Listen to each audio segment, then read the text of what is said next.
Skills what or I not. love what I love is like having no uplift whatsoever for these things. Like I don't have time to investigate these fucking documents or anything. It's not that I don't care, but also like I don't have to wait for somebody to do a write up. Just hey Claude, who is this person that's like barely blacked out in this document? And you're like, Bill ah, Gates.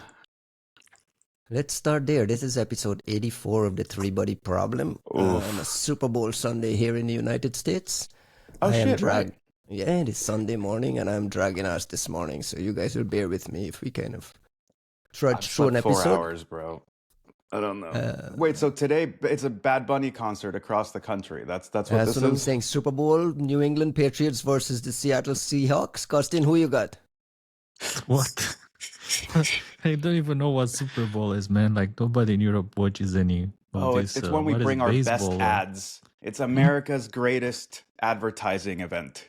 It's like some kind of rugby, right? The American football thing. With they go with like with the big armors. Is that one, right? Yes, some kind of Like rugby. punch each other. I like this. I like this. This is a Like I good said, like thing. New Zealand is the best. Like why do you even play? New Zealand. New England All Blacks. Patriots versus the Seattle Seahawks. Who you got? Pick somebody Ryan, quickly so we could you start the need show. Say that again. Who's playing?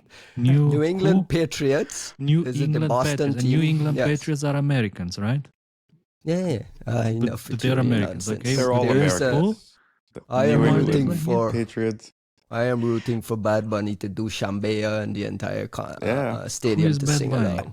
I What are you think who's talking bad? about? I think it's a great day for Americans to find out that Puerto Ricans are also Americans. I think it's an amazing time for all of us. It's gonna be fun. Let's get to the podcast. The Bad Bunny You is Puerto Rican. before Yes. I don't worry with this guy. He's gonna be You gonna be annoying asked. all day. I You know I made a fucking mistake. asked. We're like, I'm you trying wanted to to move on. like, you're trying to cut in during the fucking Epstein files discussion, and it's like, so about the Super Bowl. We're like, what a wonderful time. You know? So I hit record while you guys were babbling about the Epstein files and reductions in the Epstein files. There's a couple of cybersecurity angles there. I don't want to go into the politics of it and get None us of us down want too to go crazy into this shit.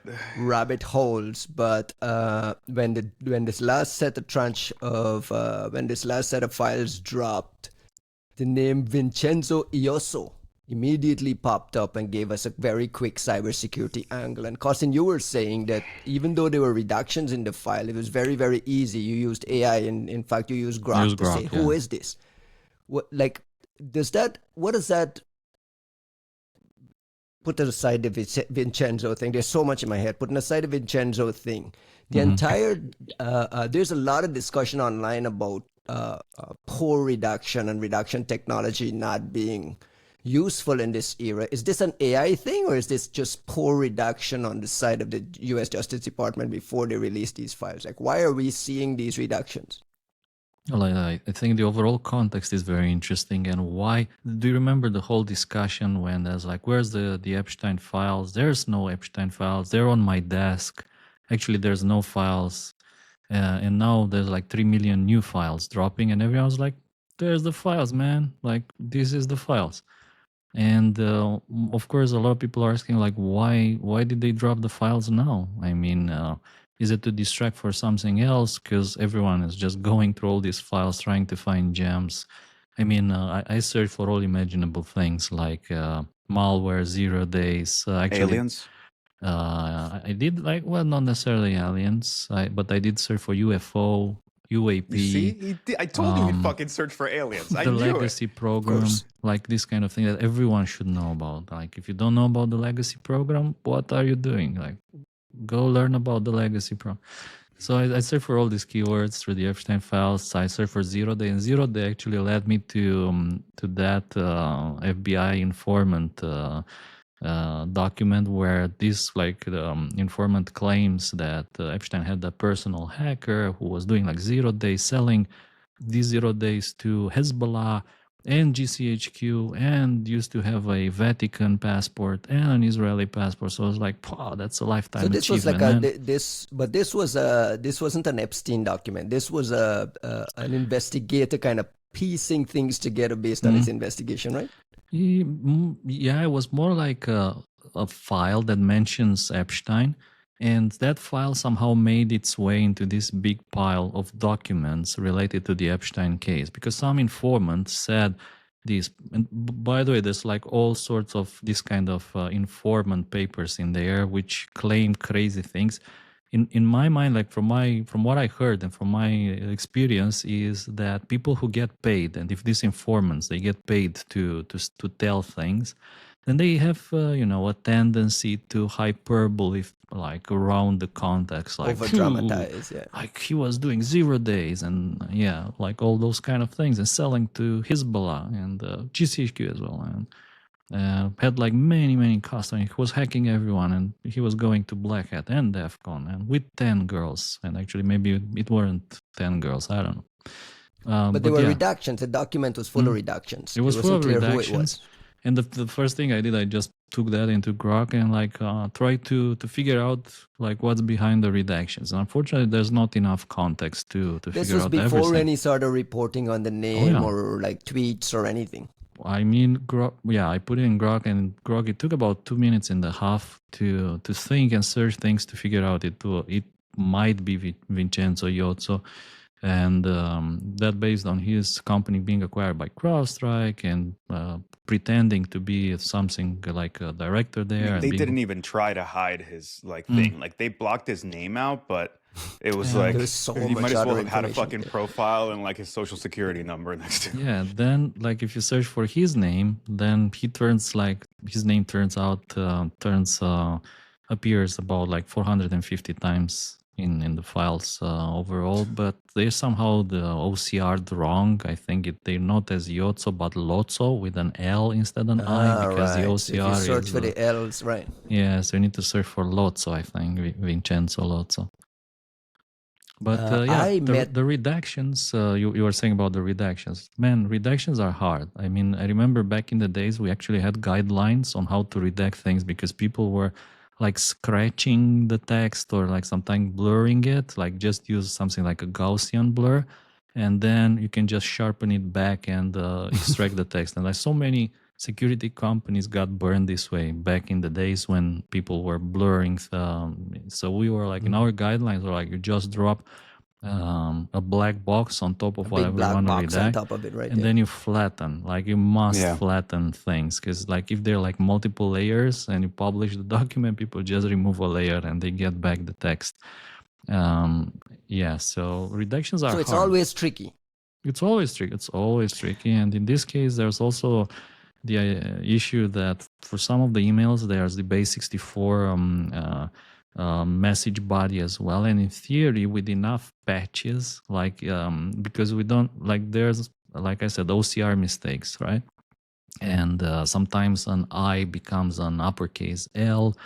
A 1 becomes a lowercase l, an O becomes a 0, and things like that. So that messes up the base 64 encoding. But like people are getting better, trying different variations, all the possible combinations to extract the resulting PDF. And I think with AI and enough computing power, it might be possible to recover and some documents and remove these redactions from the text, and then find out who was pitching a 9 years old girl, who was pitching like a 10 years girl, and all these other shits. I love that look during the prep. I was like, should we even touch this subject? Like, it's like it's not that I don't want to talk about it, but also I don't really want to talk about it. And then like we just fucking kicked the podcast off. Like, hey, happy Sunday morning. So about the infosec people in the Epstein I was trying to get you fuckers to pick a Super Bowl winner, and you wouldn't.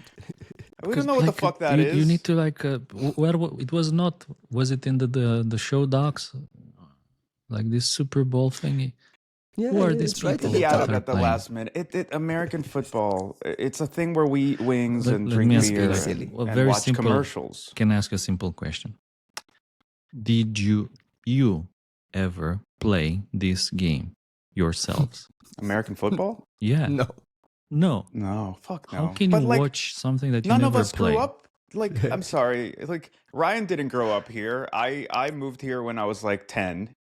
Also, not the sportiest character. That's what I not mean. like a wealth of sports. Can we get back to redactions? Yeah, you'd rather. Okay, got it. Yeah.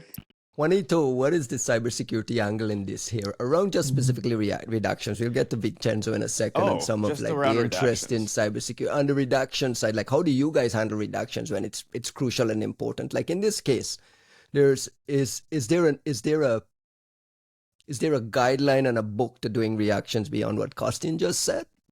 No, I think Kostin covered the use cases that we normally have to deal with, which is, you just want to, let's say like there's some personally identifiable information or a username or something in a screenshot.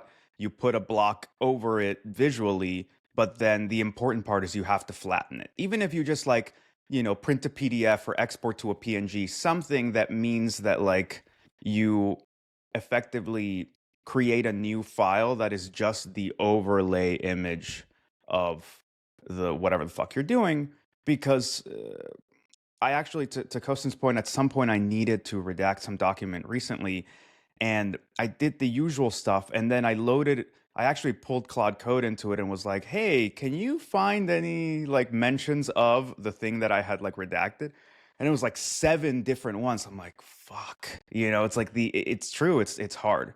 So the best thing is just like some kind of programmatic, like kind of flattening for it. But our use cases are very simple, right? Like what I used to do when we were great and we needed to do all those screenshots and like remove all these usernames and stuff is I would take a screenshot of the thing that we had modified. And I'm like, okay, at least I know this shit's got no way to access that information. But we're not programmatically going over hundreds of thousands or millions of files and documents trying to redact for all sorts of keyword stuff. And there's a lot of discussion as to whether there's been some kind of brute forcey shitty approaches to doing some of it. And then to Kostin's point, right? Like I might have been smug enough to say, yeah, I mean, if you're flattening it, it's good enough and whatever. But like you have all these edge cases around things like base 64 and attachments, and like it's hard to know, right? Like data formats are so interesting and different, and until you spelunk in there, it's kind of hard to figure it out. There was recently, by the one of the dangers of redaction, there was a blog in which there was a screenshot from a file, and it has like the text view on the left and the ASCII view on the right, like from one of these typical text viewers or editors like Hue. And they blurred, they blacked, they redacted the text, but the hex was still there. So people just went to the hex, recovered from the hex the text. They're like, eh. So yeah, I mean, to be thorough is hard. It's very hard. And you Kostin, gotta like the dedication. What do you make of Epstein's OPSEC?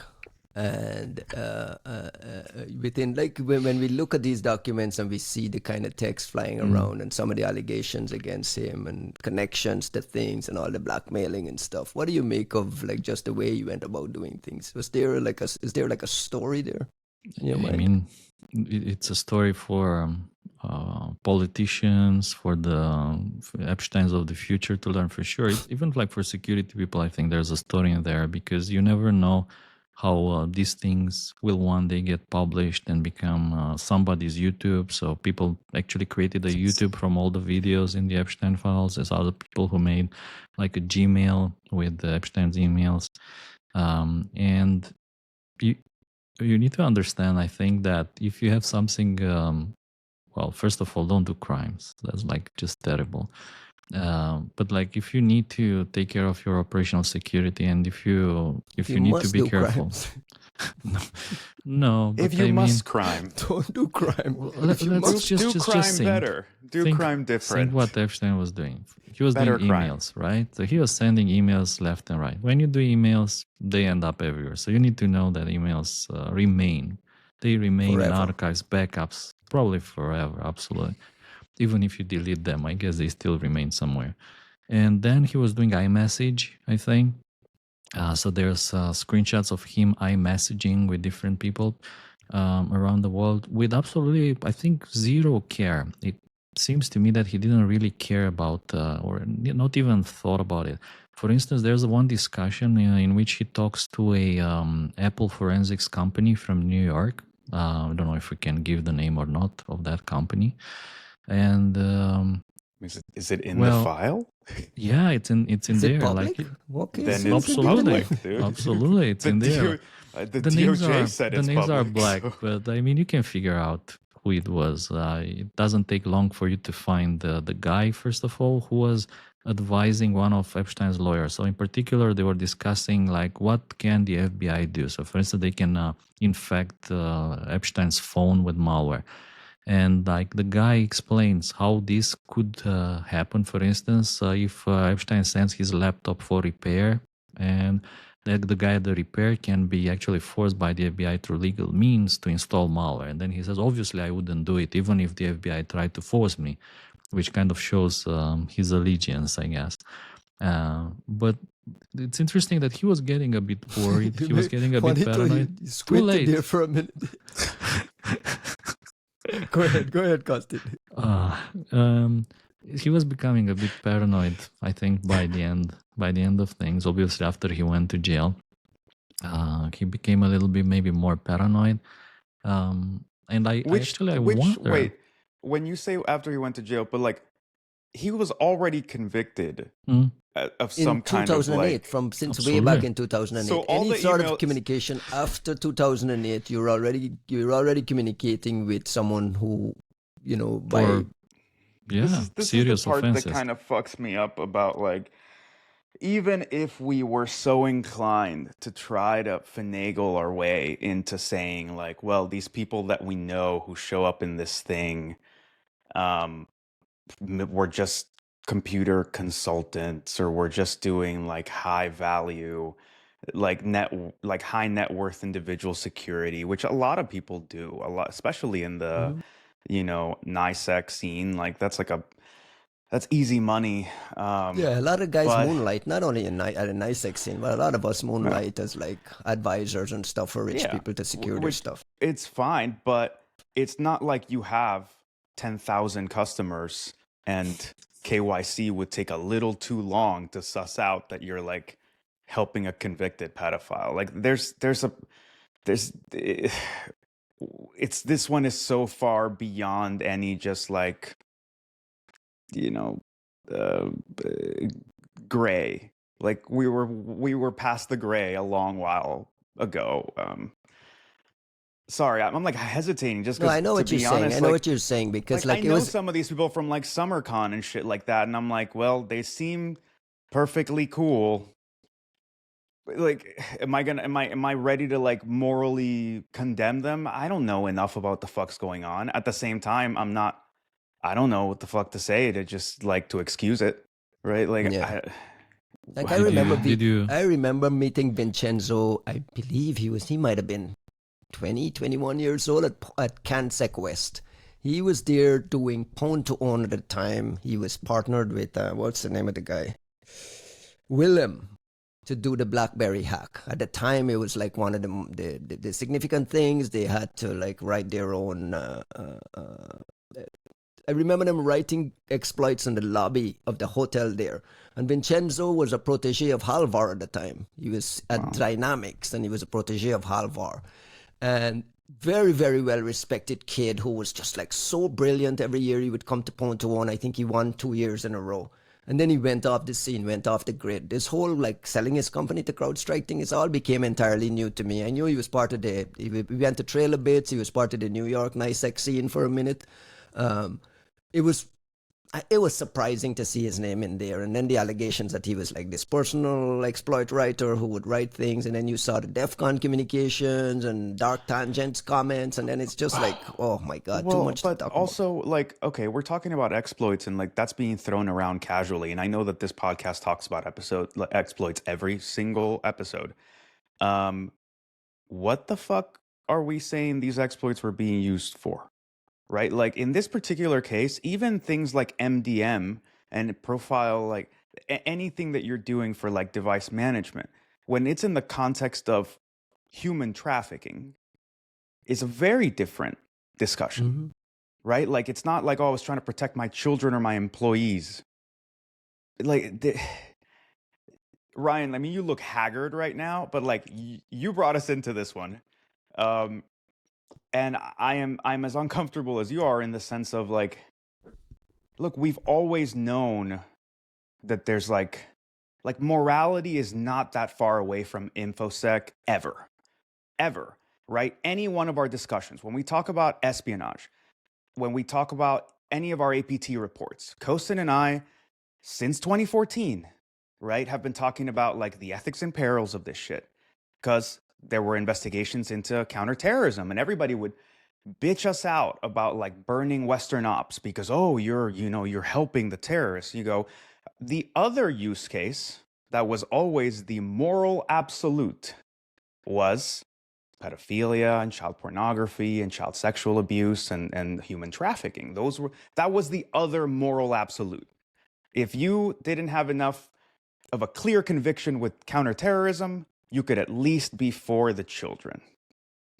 And this is one of those moments where, like, I think we have corporatized cybersecurity so much in the past, like 5 to 8 years, that the moral discussion has fallen off completely, like completely. And this is one of those moments that just yanks you right back into the discussion of just how dual use everything we discuss is, from reverse engineering to device management to OSINT to just about, I mean, even when we talk about like forensic recovery of things, right? Like, we're obsessed with trying to get traces from phones. That shit cuts a bunch of different ways, right? It's the same mechanisms that we've been talking about for like, well, how do we get clever and get information out of devices that don't want to give them to us? Is the same mechanisms that we've been seeing threat actors try to use for like evil maid attacks and try to like infect your machine when you're not in the room, right? It is all extremely dual use. And most of the time, we as researchers tend to be the ones trying to push the boundary of saying like, yeah, but we need the system to yield to give us more than what it's intended to give.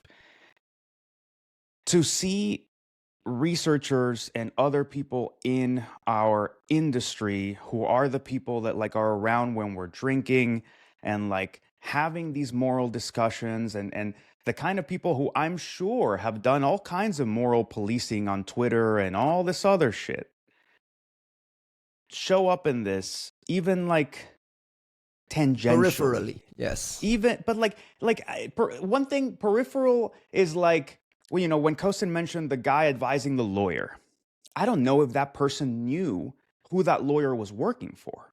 That's why I squinted. He knew. He says like, Okay. if they would ask me to backdoor Jeffrey's laptop, Right. I wouldn't do it. And I'll give you that.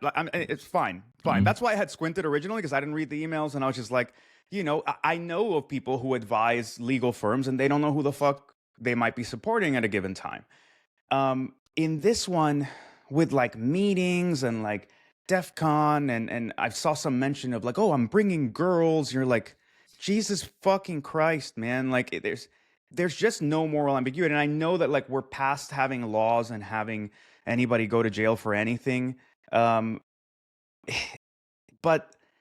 I do wonder if the infosec industry is ready to kind of rein it in a little bit. And maybe this notion of like, we stopped talking about white hats and black hats. When was the last time we had a conversation about who's standing on what side of the whatever? For some reason, we used to talk about this all the time. It was cliquish. We would go and you'd be like, those are the AV people, like those are the antivirus dudes, like those are all the goody two-shoe motherfuckers on one side, or just straight edge over there. There's the like fucking lame ass feds and people who still think they're feds in their minds, who like are scared of people smoking weed. That's that sector over there. That's right. He's right. And then, you know, over yonder, those like wild people, those crazy motherfuckers. Oh, those are the black hats, dude. Like, don't even.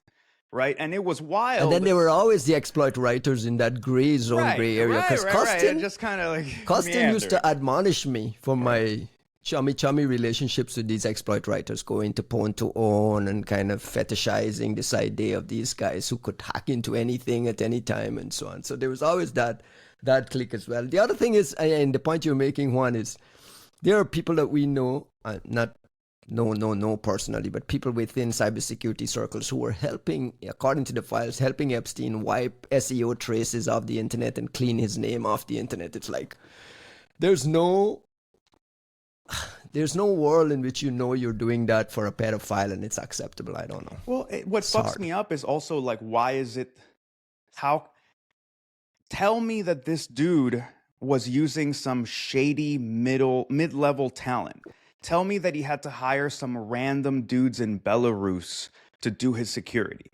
Not like fucking Well, they were targeting the cybersecurity industry. There were discussions in there about the autists at Black Hat and DEF CON that are, the future. Look, I get it. My point is not so much who they wanted to target, right? They can want to target whoever the fuck they want. And with enough money and access, you can make people bend.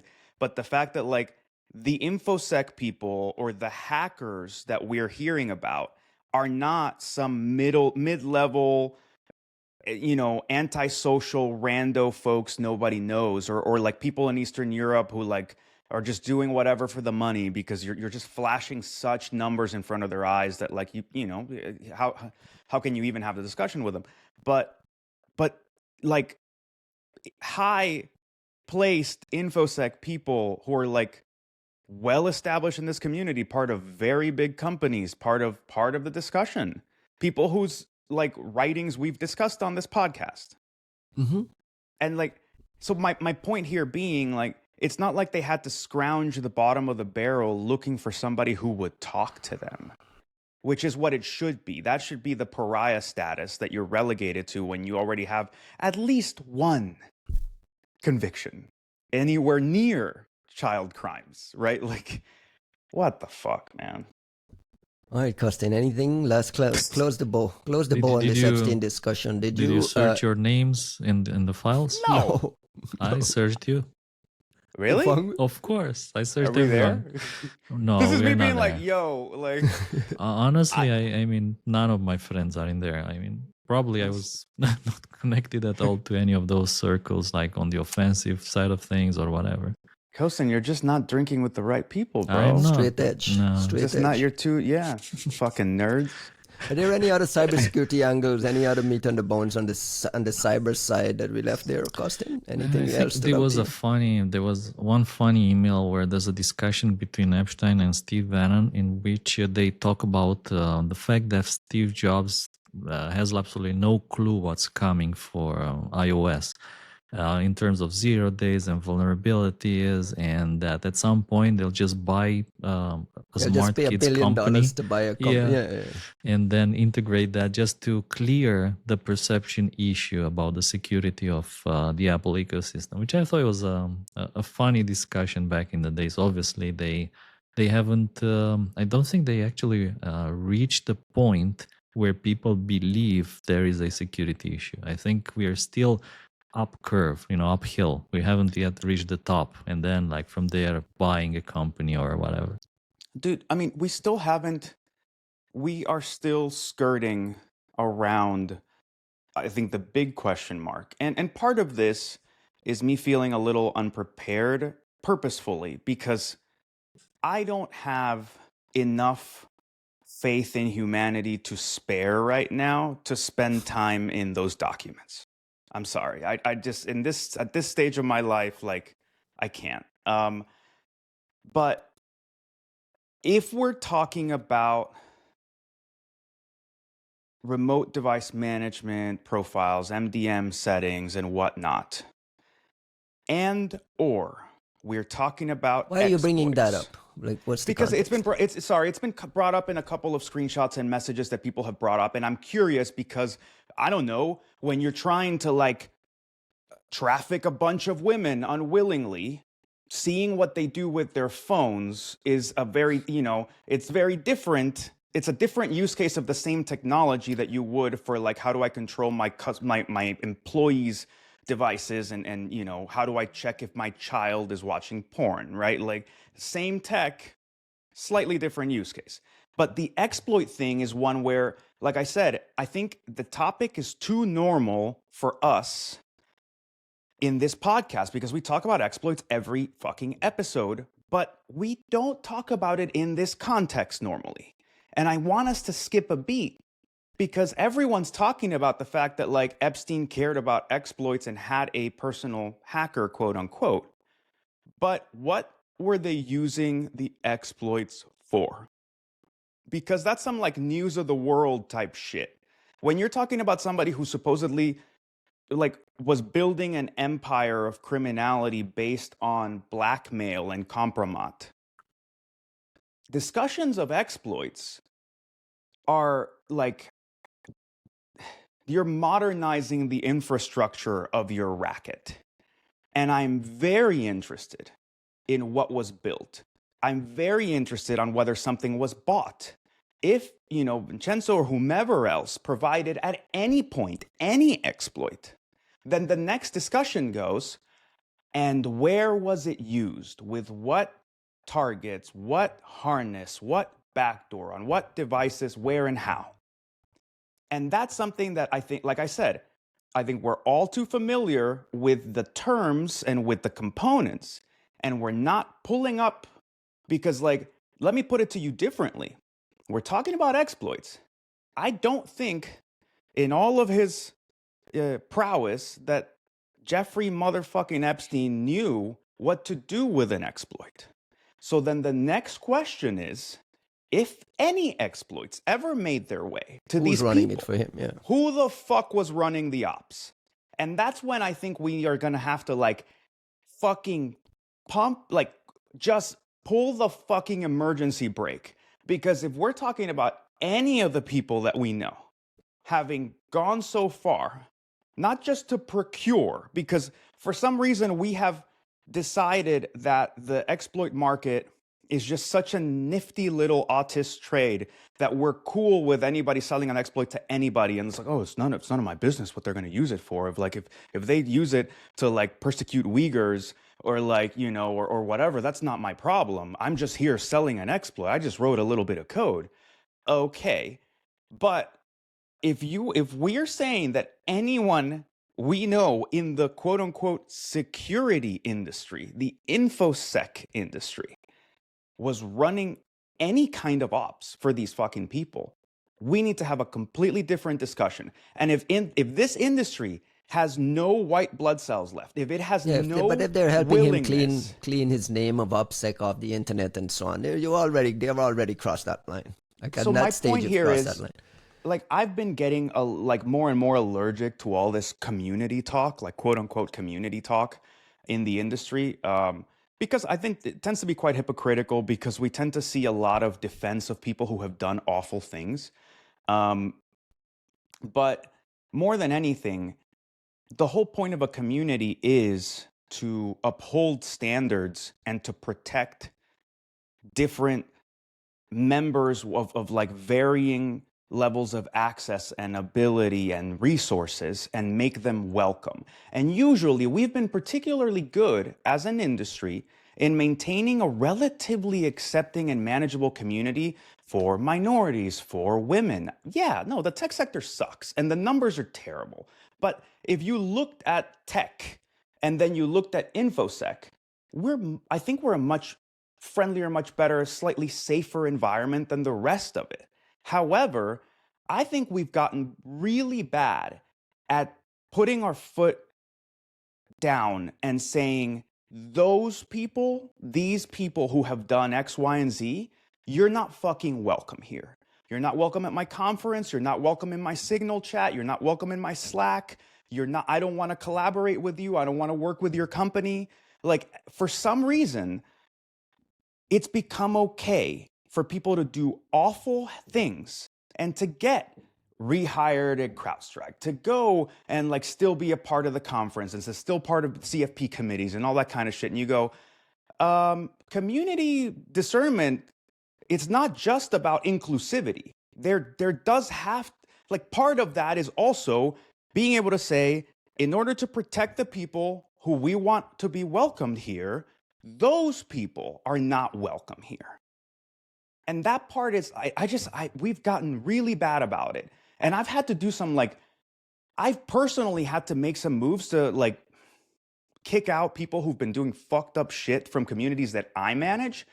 And it's been horrible. Splashback and like everybody, like people bitching me out, me getting kicked out of other groups as a result and retaliation and stuff like that. And you go, guys, like, this is just simple community enforcement. I have 6 complaints against this person that I need to address as part of a committee for a conference.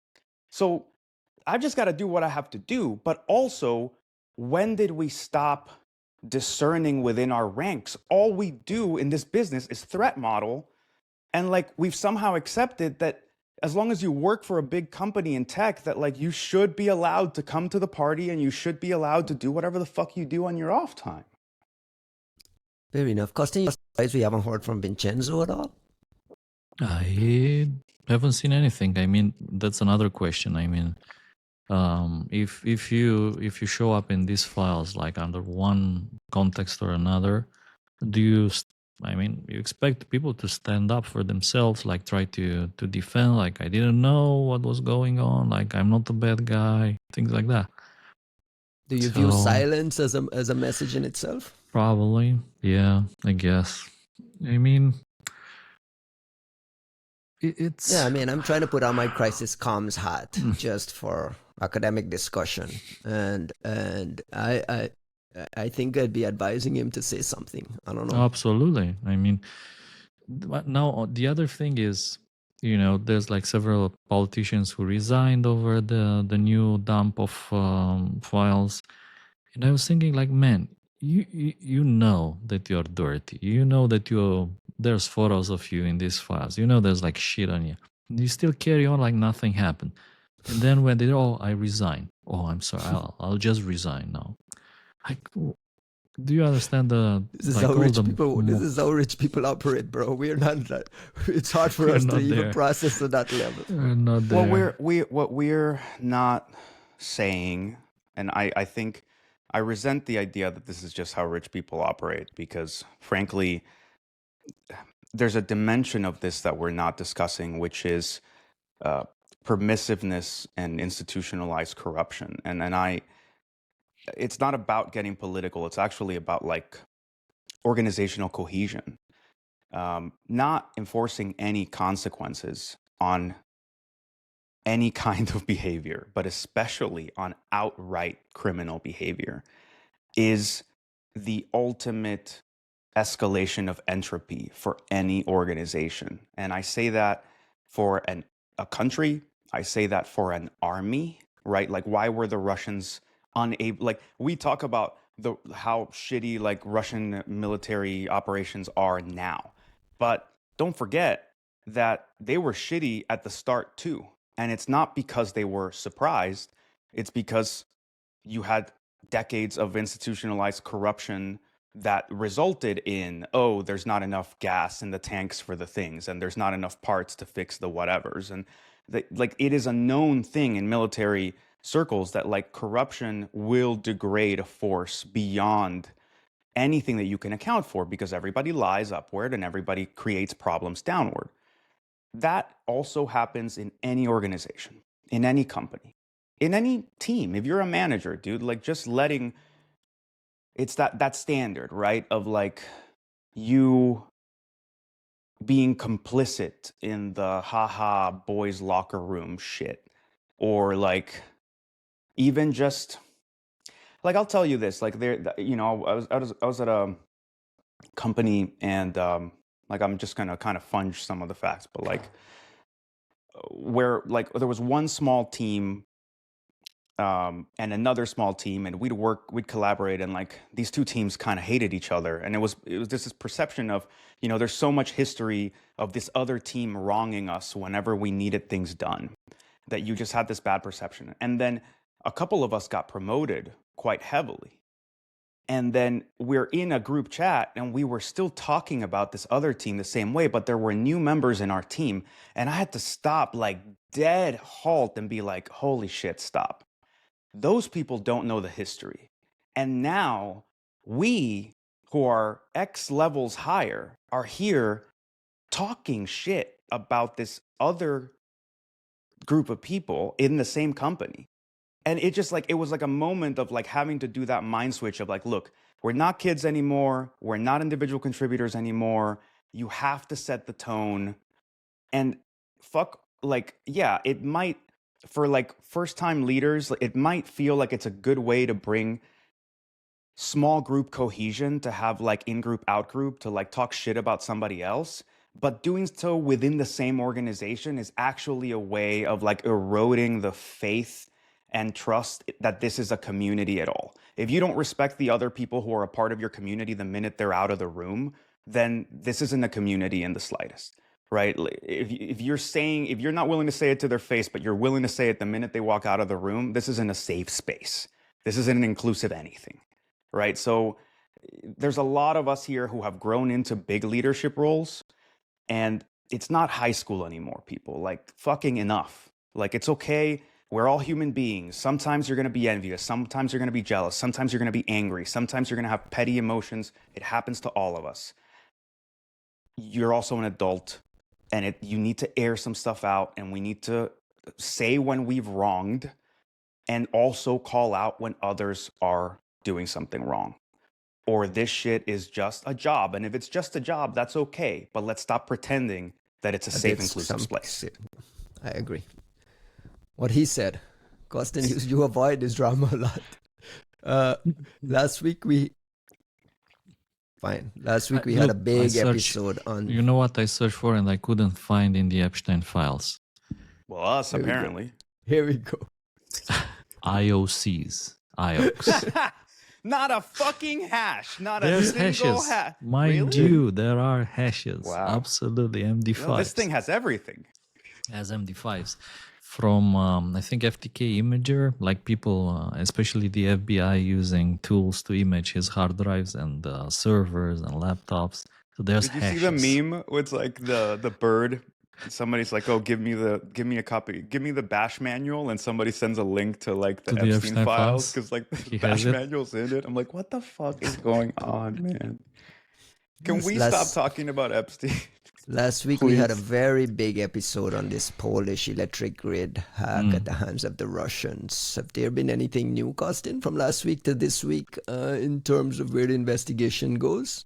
I think pretty much everyone's busy going through their own logs, trying to find the related stuff by code, by infrastructure, by TTPs. I think mostly the last week was busy because of this Notepad compromise. So a lot of people kind of switched gears. I guess this Poland-Russia attack is still, of course, on the radar. It's still one of the biggest stories of the year. And people are, of course, digging, and probably we may see additional things in the next months. But to be honest, and in the next week, maybe no. There's the Winter Olympics that just kicked off last night, and that's where all eyes. There's Russia's historically shown an interest there. Russia's banned from this Olympics, which gives them a hacktivist outlet to say they can do some things. There's been some rumblings of some kinetic type, bomb scares here and there. You're expecting, when you say over the next month we might see some things, what are you talking about? I'm thinking we might see things more on the line of more research dropping on this topic, not necessarily on the offensive side of things. Why? Because if you remember, Russia in particular, what people used to call sandworm, I don't want to get into the attribution and names game, or if is sandworm still sandworm. Maybe, who knows? And if you remember, they targeted the Pyeongchang Olympics with the Olympic destroyer, and I don't think that really achieved anything. On the contrary, they also got exposed, that they got found. So I'm not entirely sure that if targeting Olympics achieves anything anymore, at least at this point.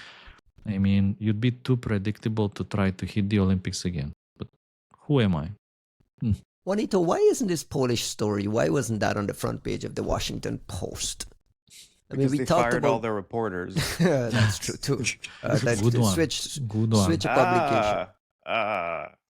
By the way, shout out to Joe Mann, who lost his job. Joe Mann is a listener to this show and a friend of the pod. An amazing author and a great reporter. One of the best in this space, who actually did his fucking homework on stories. Yeah, it comes with institutional knowledge I mean, he's been doing this forever and ever, and he was laid off from the Washington Post this week. We had a conversation. He said, "I'll be fine. Don't worry about me." So hopefully, all those guys land on their feet. Ellen Nakashima survived the cuts, so we'll continue to see some national security reporting. I think that they cut the tech team, and she was not on the tech team, whatever that means. Just quickly, Juan, why isn't this a bigger story here with the NATO angle? The fact that the NATO civilians in a NATO country was attacked by Russia. Like, why doesn't anyone care? Look, there's objectively, this should be a big story. Objectively, it should. And there's no version of events where it isn't a big story in very specific places, like Poland and other neighbors to Russia, at least in the parts of those places that need to make some hard decisions and need to prepare and need to figure out, like Hosen said, right? They're checking their own logs. I'm sure all the other countries are like, what the fuck, right? At the same time, more broadly, when you say, why don't people care? It's not that people, I say objectively it's a big story because if you put a person in a room and were considerate about the limited throughput of their attention and then, just shared this one story with them, I think they objectively would think that it's a big deal.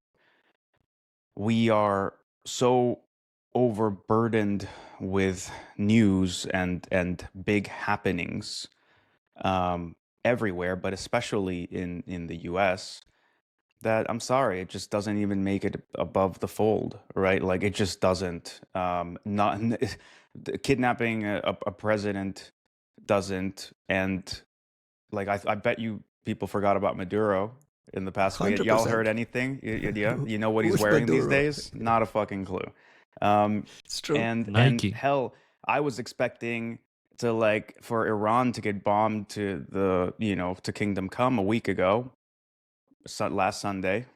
Nothing seemed, we're saving it for Super Bowl Sunday. Who knows? And I'm saying all those big things are not big enough to cut it into mainstream American discussion right now. And I can't even be mad because frankly, there are bigger things that are more relevant to us. And I think while I don't necessarily agree that we should have I don't like the idea of this country becoming insular and going back to pre-World War II, this is not our problem type mentality. This is what people were talking about in this country that I think determined this past election, which is, look, it's hard to give a flying fuck about the problems of people halfway around the world when we have massive problems ourselves. And we have gone about that in a horrendously blunt and uncalculated and not careful and not strategic way. But I think it speaks to the realities of being a human being, that you do have to put your own fucking oxygen mask on before you help others. And right now we're fucking, starving for oxygen. This is without doubt a very big story in national security cyber circles, though, in the United States. I mean, these guys are paying attention to this. And I don't know, man. Because at the same time, there's a fucking whistleblower complaint against the DNI, and they we're pretending that the unfortunate kidnapping of an older woman who happens to be related to somebody, to a journalist, to a news presenter, is the biggest story in America for 2 days before the next biggest story in America is let me call one you president out on that. You were on another. CNN discussing it. I was, to make it a big story. And I'm just as appalled as anybody else should be that I was on CNN discussing that, because all I'm there going is well, Bitcoin doesn't work that way. And that was I'm just here in the fucking... That was your contribution. In the 2 minutes that we've allotted for this discussion, I would like to at least, for the record, say that Bitcoin does not work that way. Tonight at 9, right? That's it. And frankly, what we're not discussing is how unfortunate that whole situation is, how fucking awful it is to make a spectacle out of these people's suffering. And frankly, if I don't know if you've ever tried to kidnap anybody, but kidnapping a healthy, normal human being under the best of circumstances is hard. Try kidnapping somebody in their 80s who has like medical problems and whatnot. Like, this is not, anybody who's thinking this is like some 4D chess, political, whatever, you people need to just step away from the monitor for a second and like take a deep breath and just think. Like, these are not brilliant operators. And what it means is that at the end of the day, if you can get away from turning this into a complex, fetishized story for our existential entertainment, it's just an unfortunate, shitty thing to watch. And all of us watching doesn't make it any nicer. Costin, you mentioned a Notepad++ supply chain attack. Pretty significant story. And we're 50 minutes into this podcast, and we're now getting to what was the top story this week. What is Notepad++? Who uses it, and why was this such an interesting target? Give me a little bit of the background and context about the Notepad++ and the nitty-gritty of the supply chain attack. So Notepad++ is just a better Notepad. I think that's the easiest description for it, which is geared towards programmers, technical people, system administrators. It has a lot of features. Let's say Windows users. It's targeted towards and it's targeted the unfortunate towards Windows users. Correct. Free product? Yeah, it is free. Correct. But in my opinion, it's a very nice product. Like in terms of features, it has like some pretty cool editing features. You can use it for a lot of things. Me personally, I use FAR for most of the editing work nowadays, which is this 1990s era. Explain to the kids what FAR is. FAR is a 1990s era Norton Commander clone for Windows again. That makes me 2-3 times faster than Jax, I guess, when it has to delete files, copy files, edit files. FAR. And Notepad++ is, let's say, something in between that allows you to edit multiple files in parallel with all sorts of cool line editing features. And a lot of people use it, especially sysadmins, programmers. So when I saw this news in December, it was originally from Kevin Beaumont about a supply chain attack involving Notepad++. I was thinking, wow, this must be something big. I mean, because the people targeting Notepad++ users are, usually high-end nation-state APTs, because you get access to sysadmins, and we all know that APTs love sysadmins. It gives them a lot of pivoting in the networks. And there wasn't much information, I guess, on this until we started seeing things dropping fast. Remember, we saw patches, and then there was a statement from the developer of Notepad++ that he switched providers, that he patched some vulnerabilities, that there was a supply chain attack. And a number of companies dropped blog posts with IOX. I think Rapid7 was the first, then Kaspersky, and then Validin. They all dropped their own analysis. Rapid7 was quick on the draw here. Yeah. Like really detailed research with attribution within, I think, a day. Yeah, which surprised me. What? It surprised you? Go ahead. No, I was just saying it surprised me that they came out that quickly. With that level and that depth. Everyone was slow, because remember what I told you when we saw the news? Because they're not using FAR, bro. Exactly. Fair enough. That if you have good telemetry, this is like a really easy one. It should take you like a very, very short time to find out what malware was dropping through this mechanism. Should be very easy. To that effect, Kosin, like what I thought was really interesting, right, is when you hear about these sorts of supply chain attacks, the next step is usually, well, it got caught because everybody got served the thing, right? Like that was the mistake for Smooth Operator or like the 3CX attack, et cetera, et cetera. But from the sounds of it, it was targeted, It was targeted, and they only sent the actual payloads to very specific folks. And what I was curious about was like, do we understand the profile of the people that actually got served that? And more importantly, it's not a paid product. How did they profile who they wanted to send these things to, right? I think they profile people by IP address because there wouldn't be other identifiable information about who's fetching this update. So I think they targeted people through the IP addresses. And there is only one blog has some good information on the victims. That's the Securely/Kaspersky from Georgi Kucherin, which has very good information, also very interesting information on the victims, which includes some financial institutions in El Salvador. Remember, that's the capital of Bitcoin, with the Bitcoin president and all those things, which was, was strange to me to see that listed, but also other more likely in the range of Lotus Blossom targeting companies in APAC, telecommunication, technology companies, things like that. So I thought that was interesting in the Kaspersky blog, the fact that they mentioned the El Salvador financial institutions. Very, very unusual. So it's amazing that it's not the North Koreans, I guess. Is what... True, exactly. Or who knows?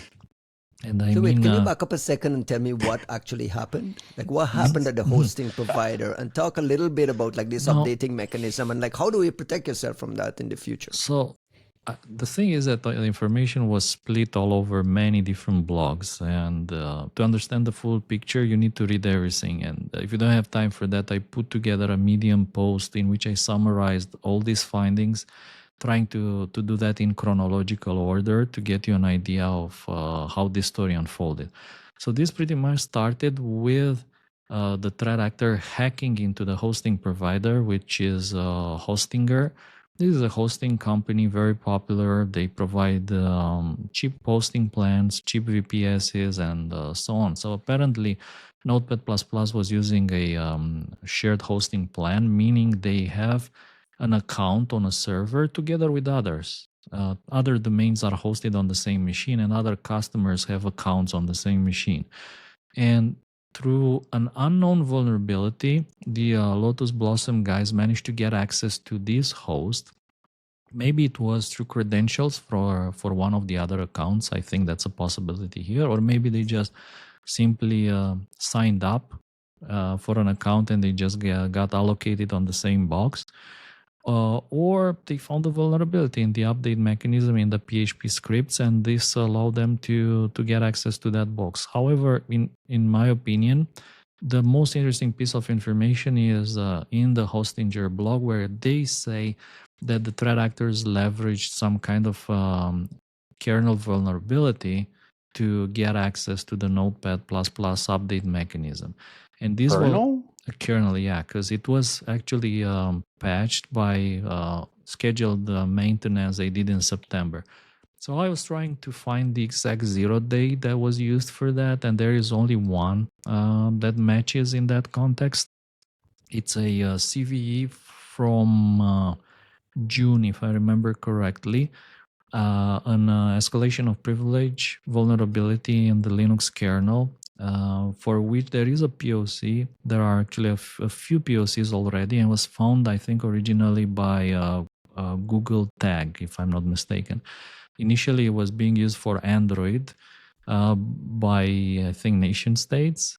So I don't know if it's the same or if it's different, or if the same group was also using it on Android. I was trying to actually find any kind of exploits for this particular CVE on VirusTotal. Unfortunately, I couldn't find any. And even the POCs, they're not available on VirusTotal. They're not compiled and they haven't been uploaded on VT yet. So it's kind of interesting how they got access to this host, but I think it involved some sort of credentials and this kernel exploit, which Hostinger patched in September, and that kind of kicked the actors out. However, they say they retain some credentials which allow them to keep access to the Notepad++ infrastructure until December. So somewhere between I think it was July to December, Lotus Blossom had access to the update mechanism, and they redirected the select number of users to receive multiple malware families, like multiple generations of tools and loaders. And this changed over the months. including Hold on like a second. Juanito, if you're going to type and click on that noisy keyboard, I'm sorry. if you're going to show off your new fancy I keyboard, built it for this. All right, show sorry, us, guys. show us. hit mute. I went to sleep today. I was like, I'm a bit, I have a cold. I went to sleep, and when the phone was like, bzz, bzz, bzz. And when I woke up, there's like 900 messages in the Keywebs group, and I'm like, Jesus Christ, 900 muted messages. Of course, I muted it. 900. I know he's building his new keyboard. I know he wants to show it off, but I can't hear Costin without I'm the so clap. sorry. I'm so Sorry, sorry. Costin, go ahead. Okay. We also got a so- blog post from Valadin in here that also Correct. provided some. Yeah, so once they compromised Hostinger, they managed to deploy these things, and Validin further expanded the research by publishing on the infrastructure that was used to deliver the loaders, and they found, I think, 2 additional indicators that were related to this operation. Again, a lot of information is out there, and I think there is probably even more information. But some things are still unclear. Of course, Notepad++, they moved from Hostinger to another hosting company, also in France. The developer is French. And I couldn't but notice that they moved to another shared hosting infrastructure. And I was thinking, like, man, you're still just one jump away, one kernel exploit jump away from being compromised again. But yeah, I mean, it's But aren't we difficult to run infrastructures. Maybe you're not just one, you're like several. But like in this case, you're just one Linux kernel exploit away from another big supply chain attack. How solid is the attribution to Lotus Blossom? Who is who and what is Lotus Blossom, and how solid is the attribution? The Lotus Blossom, Lotus Panda guys, they've been around almost for, I would say, forever. I remember when we were doing back in the days Yara training, we used to say we used to see their malware all the time, like this Lotus Elise malware, which is a car, if I remember correctly. And yeah, so they've been around almost for forever, but mostly these guys have been targeting APAC. Like, this was their bread and butter. APAC technology companies, they've kind of been focused on that for the last 12, 14 years, whatever. On critical infrastructure as well, right? Like with a specific focus on government and critical infrastructure. Yes, but also technology companies, telecommunications, things like that. They've run several generations of custom tools, custom malware tool sets. The one that was being used in this supply chain attack is an evolution of another generation of backdoors they were using. And I guess it can be attributed based on this API hashing procedure where they use two separate algorithms on top of each other, which is kind of specific and custom. I guess that is a direct connection. Of course, maybe someone else might have seen it, might have seen the Symantec blog which describes this malware and maybe decide to re-implement it. But I think there's other indicators which seem to point in the direction of this particular threat actor, Lotus Blossom. Juanito, you have no doubts, no reason to doubt any of the attribution here.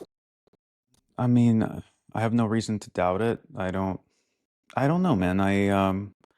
I think the unusual part of this to me is not that it could be Lotus Blossom. It's not that they wouldn't take advantage of a supply chain attack.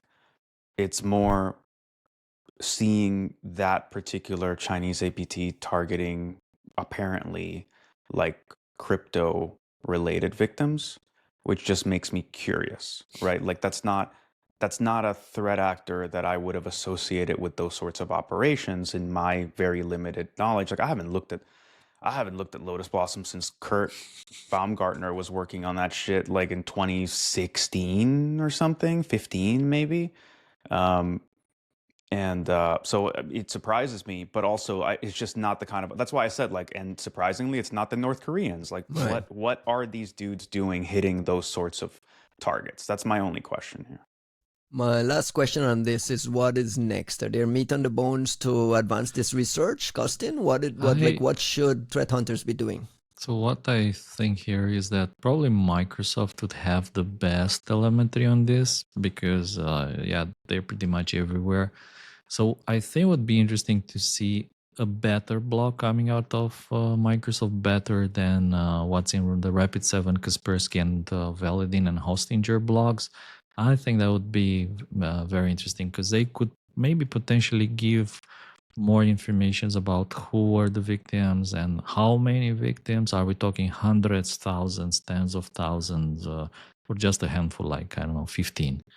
So I think Microsoft is probably the only one who might have the full visibility, and it would be interesting to get that.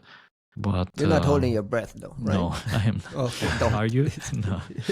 No. So we'll see. We'll see what's next. I guess other companies might have data as well, maybe. To me, still the most interesting part of the story would be to know what this 0-day was that was used to compromise Hostinger. What does it mean actually for people? What did who have, Hostinger patch, right? Like they would have Yeah. that information. Not Right? only, well, we kind of know what they patched. So if they rolled this patch in September, there were, again, a number of Linux kernel vulnerabilities that were patched in September 2025. So I assume that they patched this specific one that I was mentioning before, originally found by tag. But what does it mean for other customers of Hostinger, right? If you have like a shared hosting account there, and you get owned like this, and what does it mean? What does it mean in general for people who use share hosting at other companies? And like, And what's what the are best practice there? I guess the best practice is, if you want to minimize the attack surface, you need to run your own dedicated VPS, whatever. As opposed to using this share hosting infrastructure. It's a bit more expensive and more technically difficult, of course. Labor intensive? But I mean, if you're responsible, look, if you host your update server, we're not talking about mail servers, but like update servers for tens of thousands of people using a certain product, I mean, surely you can maybe invest more in security and do this particular thing and get a dedicated hosting server for it. One? I don't know. Like I don't know how to give those people that advice. Like I think you chatted with one of the folks at Notepad++, Kosen.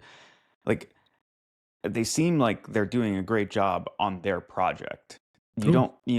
I don't know that that means that we should look to them and be like, yo, what you should also do is like run your own infrastructure, right? Like, because I'll say this gets caught. And part of the thing is, from what you're saying, like Hostinger being like, well, we patched this back in whatever. My question is, if these, no shade against the Notepad++ people, but if they were the ones running the infrastructure, do you think they would have caught this at all? Right? Like, would they have been on top? Like I think that's my difficulty with telling people, hey, just, go roll your own infrastructure is better than doing the shared thing. I don't know, man. Like, for the time being, until you're talking about a different level of like automation and monitoring and whatnot, I don't know that I could look at a small project and be like, oh, you'd be so much better off if you were running your own infra. Like, I know that Kosin would be better off running his own infra, but I don't know that I would be, right? Well, I think if you're pushing Notepad++, you should be. I mean, you mean a free project for Windows people? It's true. It's true. Is it donateware? I mean, I'm sure they're making some money. Nobody It's wishes. Windows. Everything's donateware. Like, you're just trying to help those poor people out. Well, let's stick with Windows. A story we kind of glossed over last week because with everything else was happening, we didn't have time to look at it. Was Microsoft shipping an out-of-band emergency patch for an Office 0-day, CVE 2026-21509, and we had not looked at it. Did we get the report? But we subsequently got word from the Ukraine CERT that this was a campaign by a threat group UAC 0001 APT 28.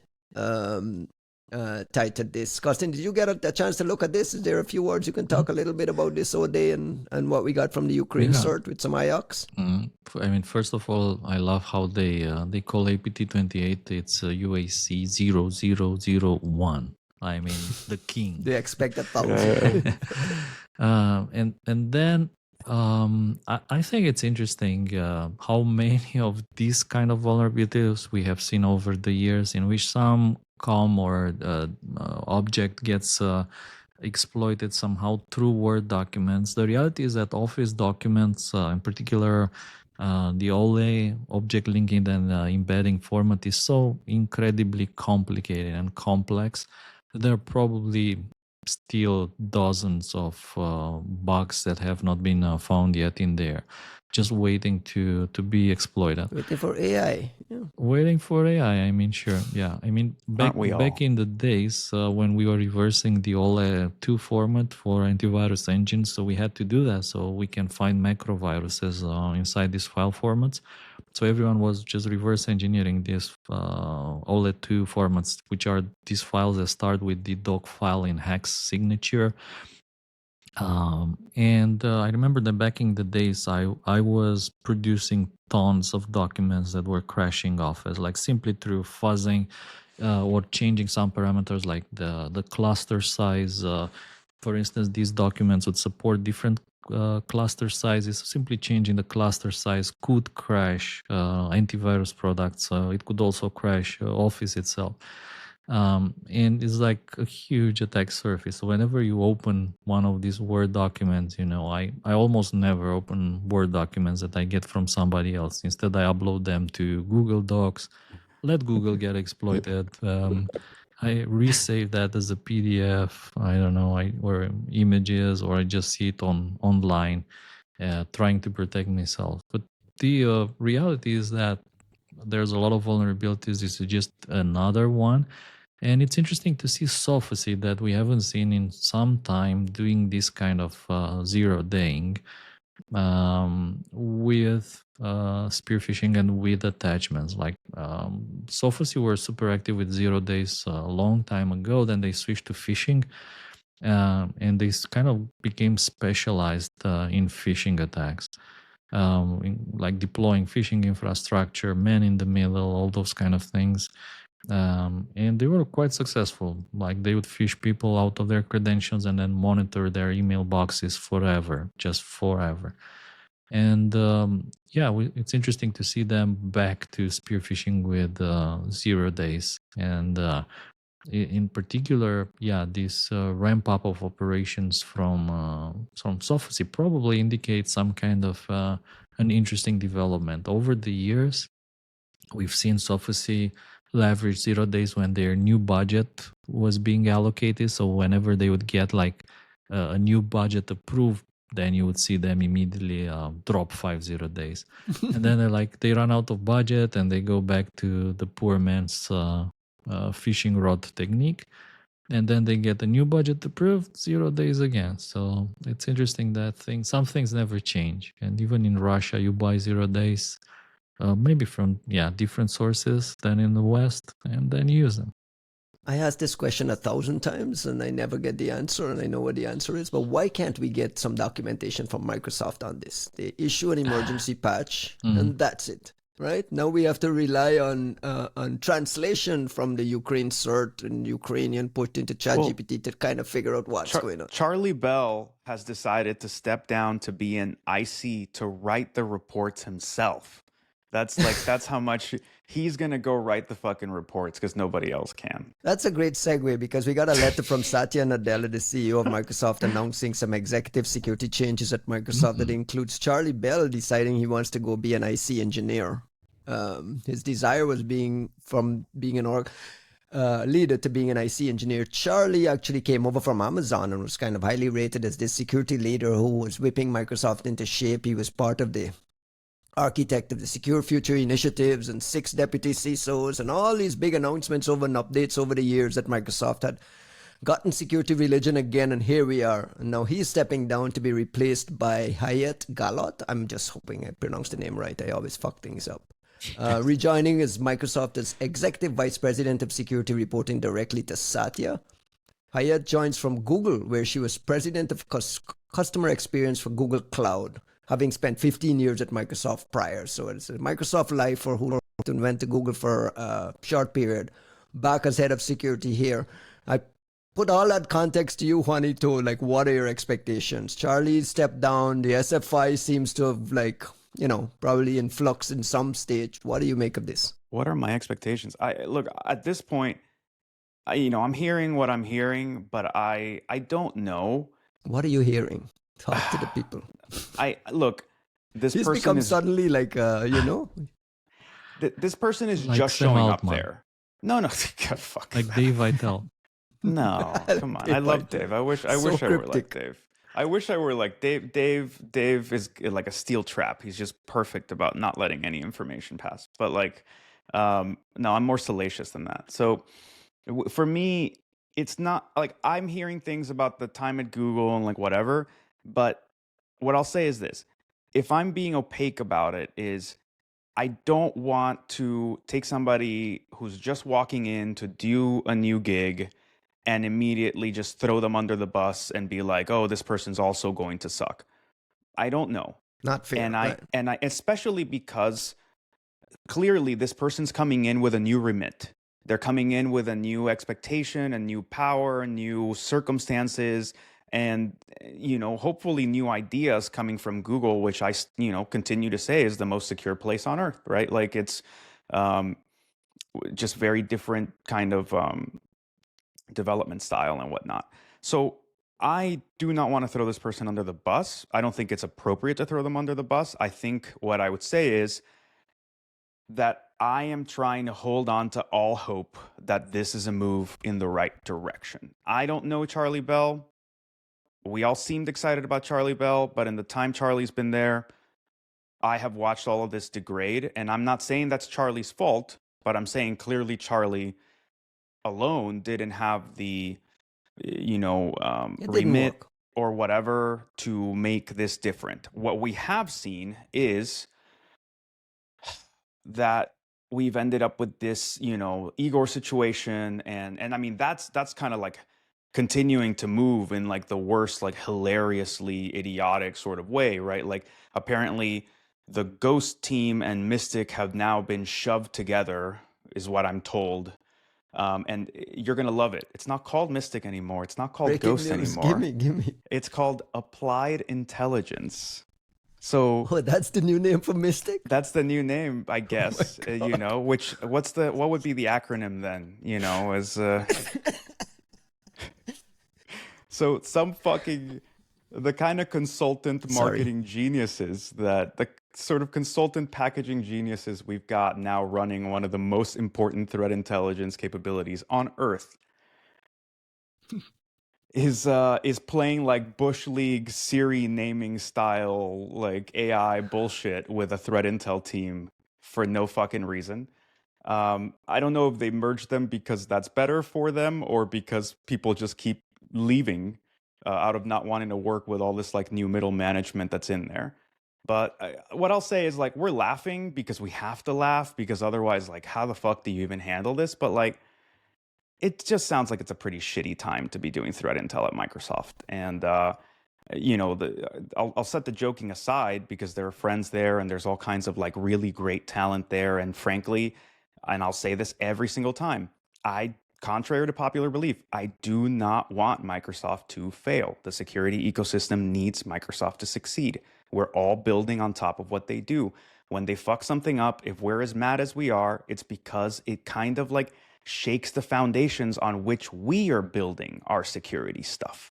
So there's no such thing as Microsoft failing and the EDR industry doing well. Microsoft failing and the threat intel industry doing well. Like, yeah, but there's a weird piece in that where Microsoft is the platform and the security provider. I'll tell you why, because as I read Satya's letter here, I get the sense that Hyatt's remit is not necessarily securing the ecosystem. The remit is the security products and security solutions that Microsoft make billions and billions of dollars a year on. And when you have that kind of, I don't know, disbalance... perverse incentives, misalignments, like, look, I agree with you, and I've said as much before a million times, which is why I'm not just looking to like kind of rehash my old gripes. I don't think it's appropriate for an ecosystem maintainer to be trying to sell security as an add-on. Right, but how do we root for them to win? in this. Well, You know what I'm saying? let me put it to you differently. I think the real issue with Microsoft pretending to be a security organization or a security vendor is not that they are trying to make money off of security. It's that they're doing so in the most like racketeering type way, which is let me degrade the quality of what you normally get so that you have to pay me to get anything at all. Right? Like, and that is where we all kind of fall apart, because if we could at least count on the foundation of a capable ecosystem maintainer who is saying, look, we're going to like Google does this in their own way, right? We're going to maintain the highest standard of security that we feel is appropriate for this thing. And if you people want to build on top of that, knock yourselves out. And if us maintaining this standard of security means that you guys get fucked over, well, so be it. That's just what we're going to do. But you're welcome to keep building on top of what we're doing. With Microsoft, like, we've had periods of like ebbs and flows, and the ebbs and flows are not small, right? Like people like Katie Masuris and Windows Snyder and all these other folks had to force Microsoft into being like engaged with the security industry, being engaged like MSRC and bug bounties and like all these things to have like a healthy ecosystem. And there was a period of time when they were doing good things, and Microsoft was kind of building on top of a flywheel that kind of had started to work. And we could at least depend on like, you know, MSRC like top 100. We could at least depend on the bug disclosures. We could at least depend on Mystic getting to put stuff out from time to time. What happens then is like the new phase is not them deciding to like paywall some stuff or to then have some cooler add-ons that other people could pay for. Instead, you just kind of had this like weird cratering of the stuff that you already had. They stopped patching things the right way. We stopped getting vulnerability disclosures that made any sense. We stopped getting any blogs or actual meaningful reports from Mystic. We stopped getting a lot of like gov sharing. And instead we got what? And like, and I say that even from the perspective of people who are like trying to be Microsoft customers. It's not like there's a really clear, oh, you want that stuff? Here's the SKU. Just come pay this money. And at that point, we could all complain about like, hey, that's kind of shitty, but I guess now you just have to have an extra $150,000 a year to like get better Microsoft security. It's like, even if you have the money, because of the like idiotic bureaucratic nonsense these people, these like consultants are pulling, there's no SKU. Like, how do I buy it? Oh, you just took it, but I can't buy it. You know, like it's just degrading. So that's why I don't mind the notion of security products. I have like a, you know, sort of fundamental suspiciousness about it, but I think there's ways and ways. I think there's ways that you can still, like, frankly, to Kostin's point about like, you know, the hosting your own infrastructure and shit, right? It's not that you need to secret sauce your stuff and squirrel it away and have people who are like haves and have-nots. All you have to do is manage the enterprise deployment, and people will pay you. You don't have to make it super secret sauce. You don't have to make it closed source and like impossible for anybody else to give. All you have to do, it's like the same imbecile thinking behind this SaaS apocalypse shit. Which, by the way, if you guys are not paying attention, now's your time to buy tech stocks at a discount. They will all go back up in the next week or two.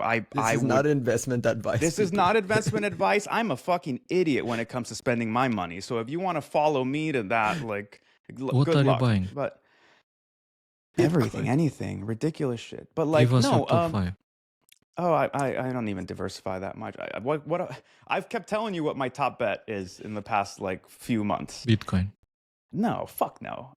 Google. It's just Google. It's just obvious. But like, but my point is like,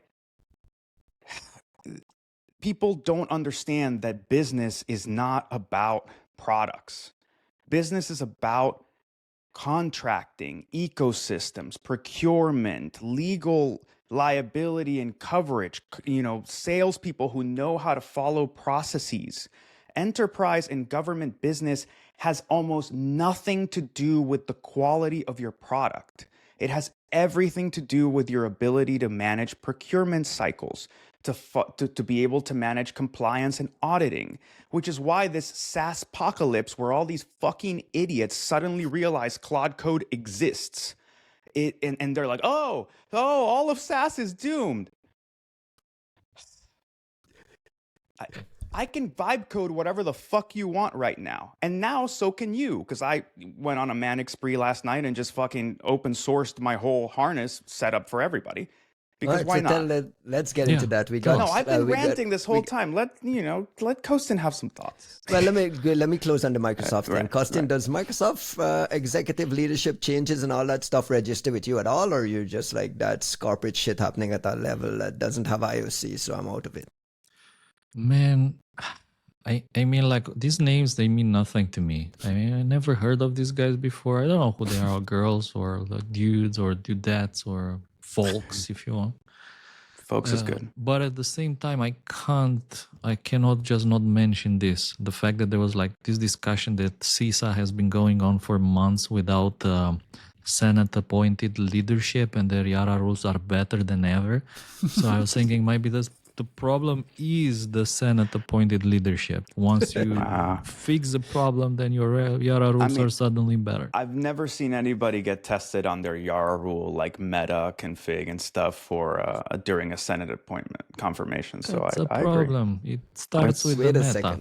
Wait a second. Kostin has spent a ton of time shitting on CISA's Yara rules. When you say they've gotten better, they're like, is the standard even high at this point, or are you just like there's some?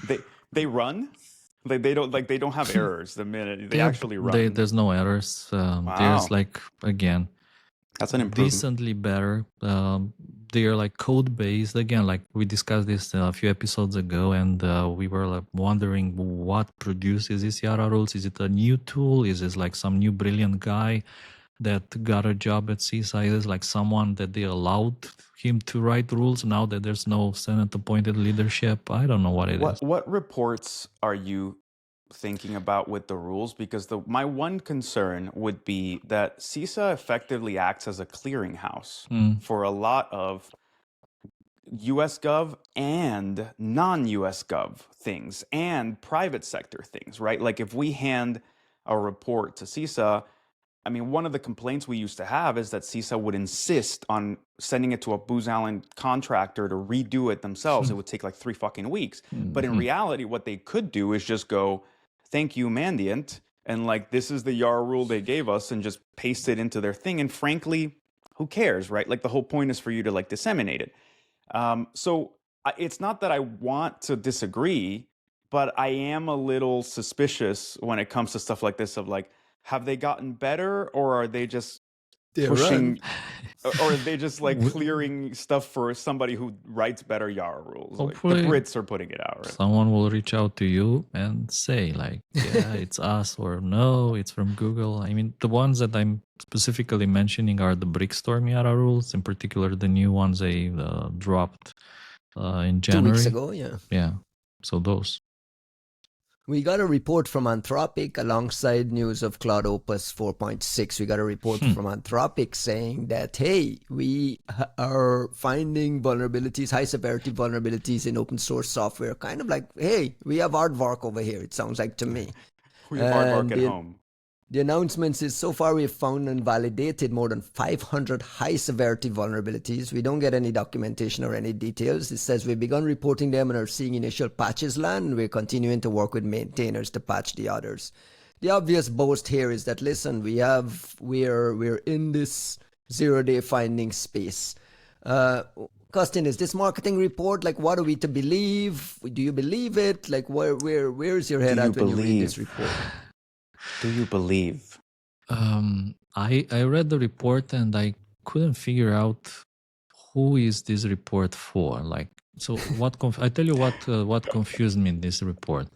So they're like saying, okay, so we found this, and they give 3 examples, like in an image processing library, Ghost script. So like in a few projects where it was able to find vulnerabilities, and then they say, so by the way, alongside with the release of this new cloud, the Opus 4.6 that can find 500 vulnerabilities, we are also introducing a new layer of detection to support our safeguards team in identifying and responding to cyber misuse of cloud. So additional scrutiny on what you can do with it. So on one hand, like you can use it to find vulnerabilities, but we put like additional safeguards. So is it like more about self bragging? Like this is what confused me here in the whole block. It's not about bragging. So I need to kind of be careful on like how I. There is a certain Careful, amount. like Dave Vitale. Wait, why? Why is he gotta be careful? Yes. What changed? What changed? We'll talk about it at some point, but there is a certain amount of regulatory requirement in California around some of this stuff now, including if you're gonna say, this is my understanding. I'm not a fucking lawyer, and I sure as shit don't know what's going on in California half the time, but like there is some level of commitment that if you're gonna have a model that you say is capable beyond a certain threshold, that you're also putting that hand in hand with some kind of guardrailing and safety policy that suggests that you have actually worked on how you keep that very capable model from then becoming some like monstrosity that's just out there like hacking and breaking and destroying things, right? And I think But that's the it's push and pull of trying to talk about this stuff. It's like we can find all these amazing 0 days, yeah. but our guardrails are good enough that we'll block someone else from finding. Like, what are we talking about? That's what I mean. What are we talking about? What are we talking? Well, so I don't know. I don't know. I'm not going to speak on their behalf or anybody else's behalf. But what I'll say is, let's think about the problem a little more abstractly, like away from Anthropic and OpenAI in particular. Even though I do want to talk about Opus 4.6 and all these things in particular, but what we're seeing is as we get to this point of people essentially saying, "Holy shit, it's here," right? Like, not AGI, fuck that nonsense. We are talking about like coding and building things that are reliable enough that like you can spend money on tokens and know that you're going to walk away with something decently put together. And we're there. And I think that's the thing that, like I'm making fun of all these people with the SaaS apocalypse or whatever because these fucking idiots like only just came around to this and they're going to forget. They're going to change their minds in a week. But I've always said that Anthropic was over-focused on coding because they wouldn't even do search and whatever. But now we're seeing how that pays off. You look at something like Claude Code and Opus 4.6, this thing, with my proper setup, can literally walk into this thing and be like, I need you to build a poly market API Firehose tracker that lets me see all transactions and lets me run detections on it. And I need a dashboard and I need this and that. And I need to be able to like feed multiple analysts. It has to have OAuth. It needs to blah, blah, blah, blah, blah. Go. And then I walk away.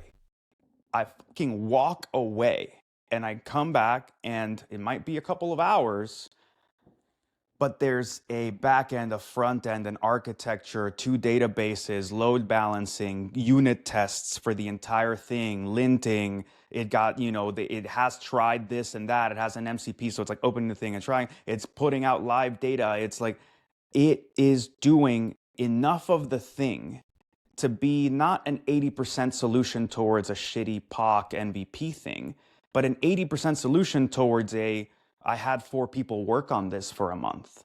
So when you're talking about that level of capability now being commoditized, with no cost prohibition. Well, I think that, so people who are paying out of pocket might say, well, it's expensive, but that's Bush League bullshit when you consider that if I told you to build that a year ago, you would have said, well, I'm going to need to hire a front end guy and a back end guy and a database dude, and I'm going to have to host this thing. And we probably don't want to maintain the database, so I'm going to have to pay this company to do the thing. And that's just to test it, man. That's just for an MVP. Let's see if it even fucking works. So you already told me that you need like how much fucking money just to set it up, just to try. And now I'm saying with $200 a month, you can have a thing in 4 hours. Like it just, like the disparity in capability and autonomy is baffling. And Are you getting a good thing though? How much human review is required to make sure you know it's a thing? Or So how much like bunk are you getting back? okay, so here's where I'm gonna like self-promote a little bit, mostly on my like Robin Hood bullshit, manic Promethean trip that I went on last night, which is I think the systems can do great things. Most people were getting variable results using Claude Code and whatever, largely because you have this harness and it has a great model, and you're kind of counting on the model being smart enough to do things by itself. And there's no enforcement of any kind of standards, of any software development lifecycle, of testing, of whatever. And people try to make that happen with prompting. And you're told, oh, you just need to tell the model. No, that's not how this shit works. You do not get deterministic output from indeterministic systems consistently. You can't expect that. That doesn't make sense. What you need is a harness around it that deterministically enforces a software development lifecycle and enforces testing and enforces the use of Git and enforces parallelization, enforces reviews, and has subagents that have to talk to each other, et cetera, et cetera, et cetera, et cetera, in a deterministic fashion. So that's what all these companies are doing behind the scenes. And that's why they're getting amazing results. And then everybody else is sitting here going like, man, like we kind of get it, but we don't get so much value. Like, I don't know why these people are, oh, we don't get any ROI. And it's like, okay, fuck it. I built the thing all of last week to give to my team. And then I was like, you know what would be really funny? If everybody just had it. So I open sourced it. It's public. It's on GitHub. I literally put a tweet up with the link and promoted it. I threw $100 at Elon to be like, give it to the masses. Because I'm sick of people saying, well, does it really work though? Does it really whatever? And I'm like, you know who doesn't have that doubt? The big fucking companies that are using the absolute shit out of this right now, and they're getting amazing results. And the little people who could, with $200, be setting up an entire new media project, a whole new, fucking, I don't know, man. Go build whatever your dream thing was with $200. They think this shit doesn't work because they just don't have the right configuration. Okay. So what does your cloud system do specifically? It just enforces it. It's basically a system of hooks that forces the harness around the model to enforce software development lifecycle principles. So when you start and it's planning, it will take your API keys and do deep research with 3 different deep research models: OpenAI, O3 Deep Research, Gemini Deep Research, and Perplexity Sonar for like researching the topic of how to implement the thing. It will take all 3 reports, it will do consensus among all of them and come up with a plan for what you want. And that planner will then create that master plan. That master plan is then forced to be broken up into GitHub issues. Those GitHub issues are then passed on to implementer submodels that create the whole thing with tests. That output is then brought up to a model that agent does not have the ability to commit anything, but it has to use Git and whatever, and that gets passed to another subagent that has the ability to commit, that's going to review, make sure tests have been run, make sure there's coverage, make sure that it's been, that essentially that it's enforcing all these like safe practices. And then that gets brought to the user to review. So you can walk away for an entire phase of development and then just be brought back to be like, okay, we're ready to commit. You go, okay, show me what you've done. Show me the live output. Give me a little demo. oh, it works. I like this. I don't like this, blah, blah, blah. Fix these things, change it this way, but I like it. Enter. And it goes right back to the beginning. Planning cycle, deep research. How do we implement it? And you're just forcing a deterministic process. And it's like, look, if we're saying these things are human intelligence having been commoditized into whatever, cool. Nobody grabs a human being off the street and goes, hi, you're a software engineer now. Here's your tools and like, go build me a thing and then expect to have any kind of deterministic result. You need to have an education. You need to have a process. You need to have a culture, a style guide, tests. You need to have rigor. And the models don't have rigor, and prompting them gets them to be rigorous for a little bit until they forget, which is why you cannot expect deterministic results from indeterministic components. You have to bring them in from deterministic components that undergird the indeterministic part of it. So that's my gift. That's all I'm telling people. I'm not making $1. I don't give a using it? Yeah, I mean, I posted it last night and like it's got like 10,000 views and a bunch of people seem to be happy with it. So far, a lot of people seem to be trying it. My whole thing is just, look, I have no dog in this fight. And I could have just grabbed this thing and then gone off and been like, oh, I am now a super developer. Fuck that. It's there. I'm not getting $1 for it. I don't give a flying fuck. Clone it into your .claude. Try it. And you're going to tell me how it could be better. Awesome. Make it better. Enjoy. But like, I'm done with this bullshit conversation of haves and have-nots where everybody's like, I'm just not sure that AI works. This is what everybody else is using. This is why they're excited. So what can you do when you have it? Costin, you're the CEO at a startup, building software, building tools, building services. Are you guys investing in using AI at the level Juanito is talking about to cut costs, have access to people, have access to skills? Is that something in your mind at all, using Anthropic? Have you looked at Cloud Opus 4.6 and kind of get a feel for what you can get out of it? I mean, I'm not a big Claude fan myself. I mean, other guys like Dan Demeter, for instance, one of my colleagues, he's a big fan of Claude. He calls it Claudio, which is a Romanian version of Claude. Claudio, yes.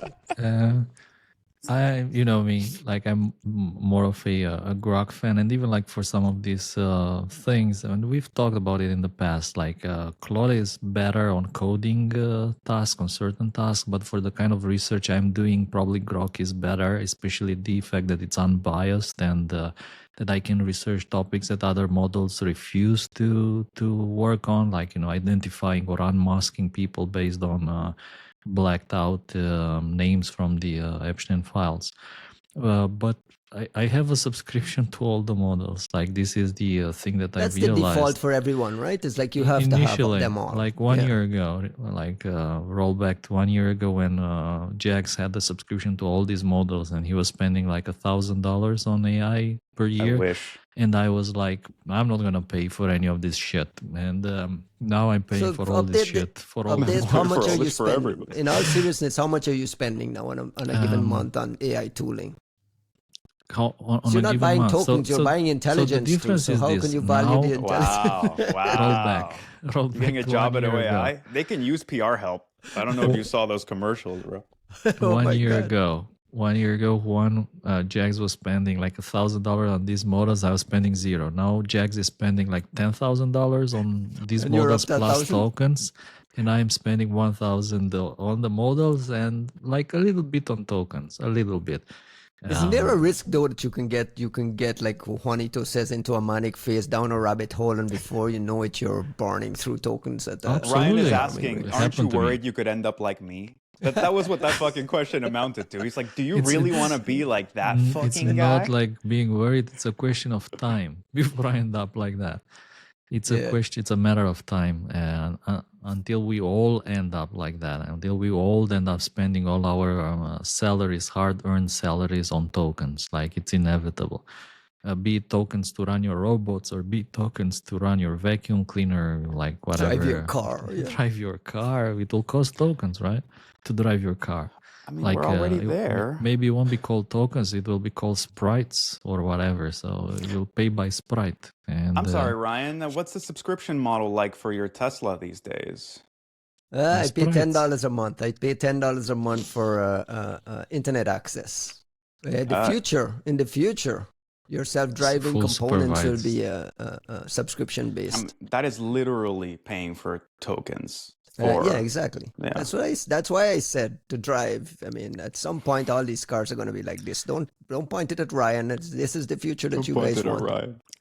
For us, privacy is very important, especially since we are working with, in some cases, we may be working with customer data, which is why we're trying to leverage local models a bit more and maybe outsource to these frontier models, but in a digested format that cannot be attributed back to the source of data. So maybe to summarize some specific part of the picture, or to write a description for something that is public, or automate extraction of some data, but like don't give like the full problem. Try to break the problem into pieces and outsource the pieces for tokens. And absolutely, like I think merging the two local models and these frontier models is what works for me. But again, that's just me.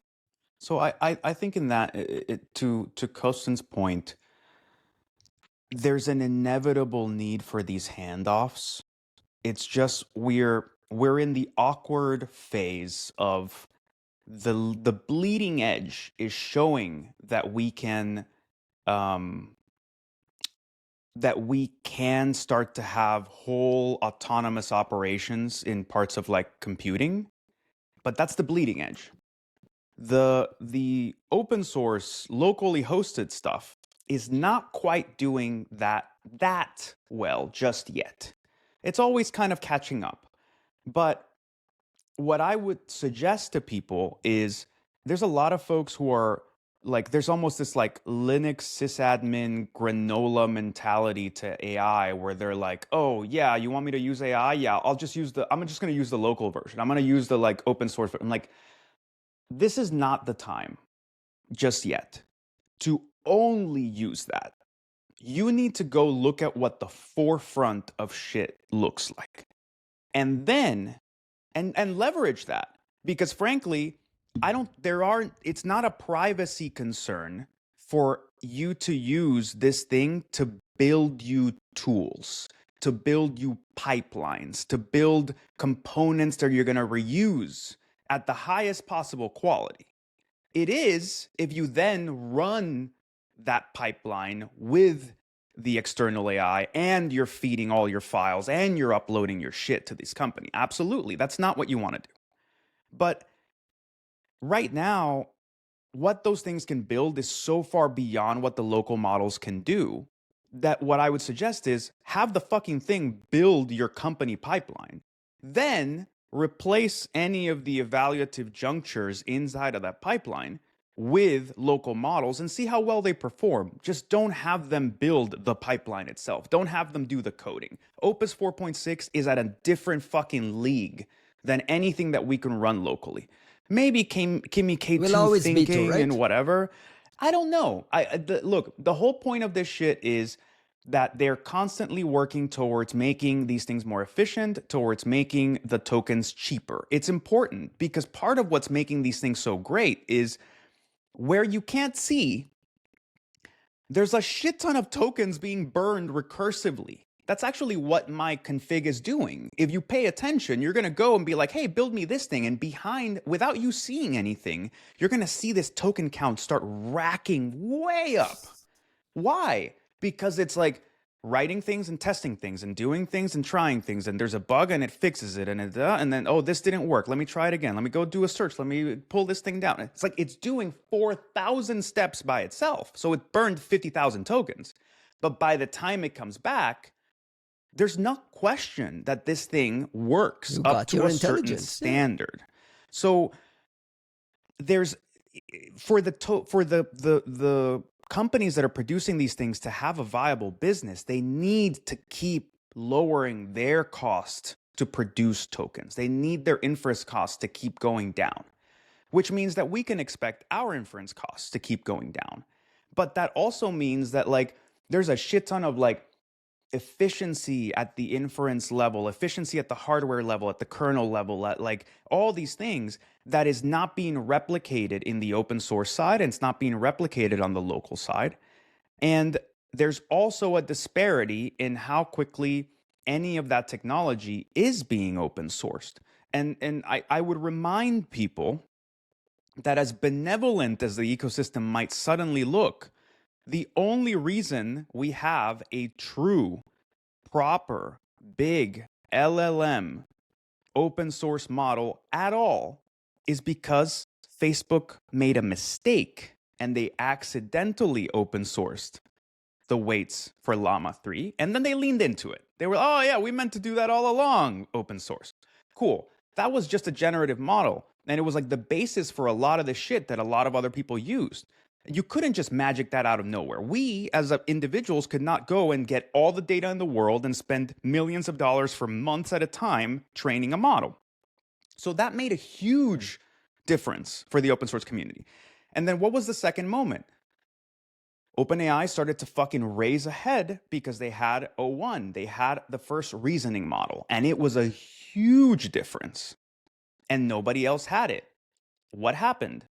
The Chinese create DeepSeek, distilling the stuff from O1 and whatever other shady shit they did to do that, and they open sourced it.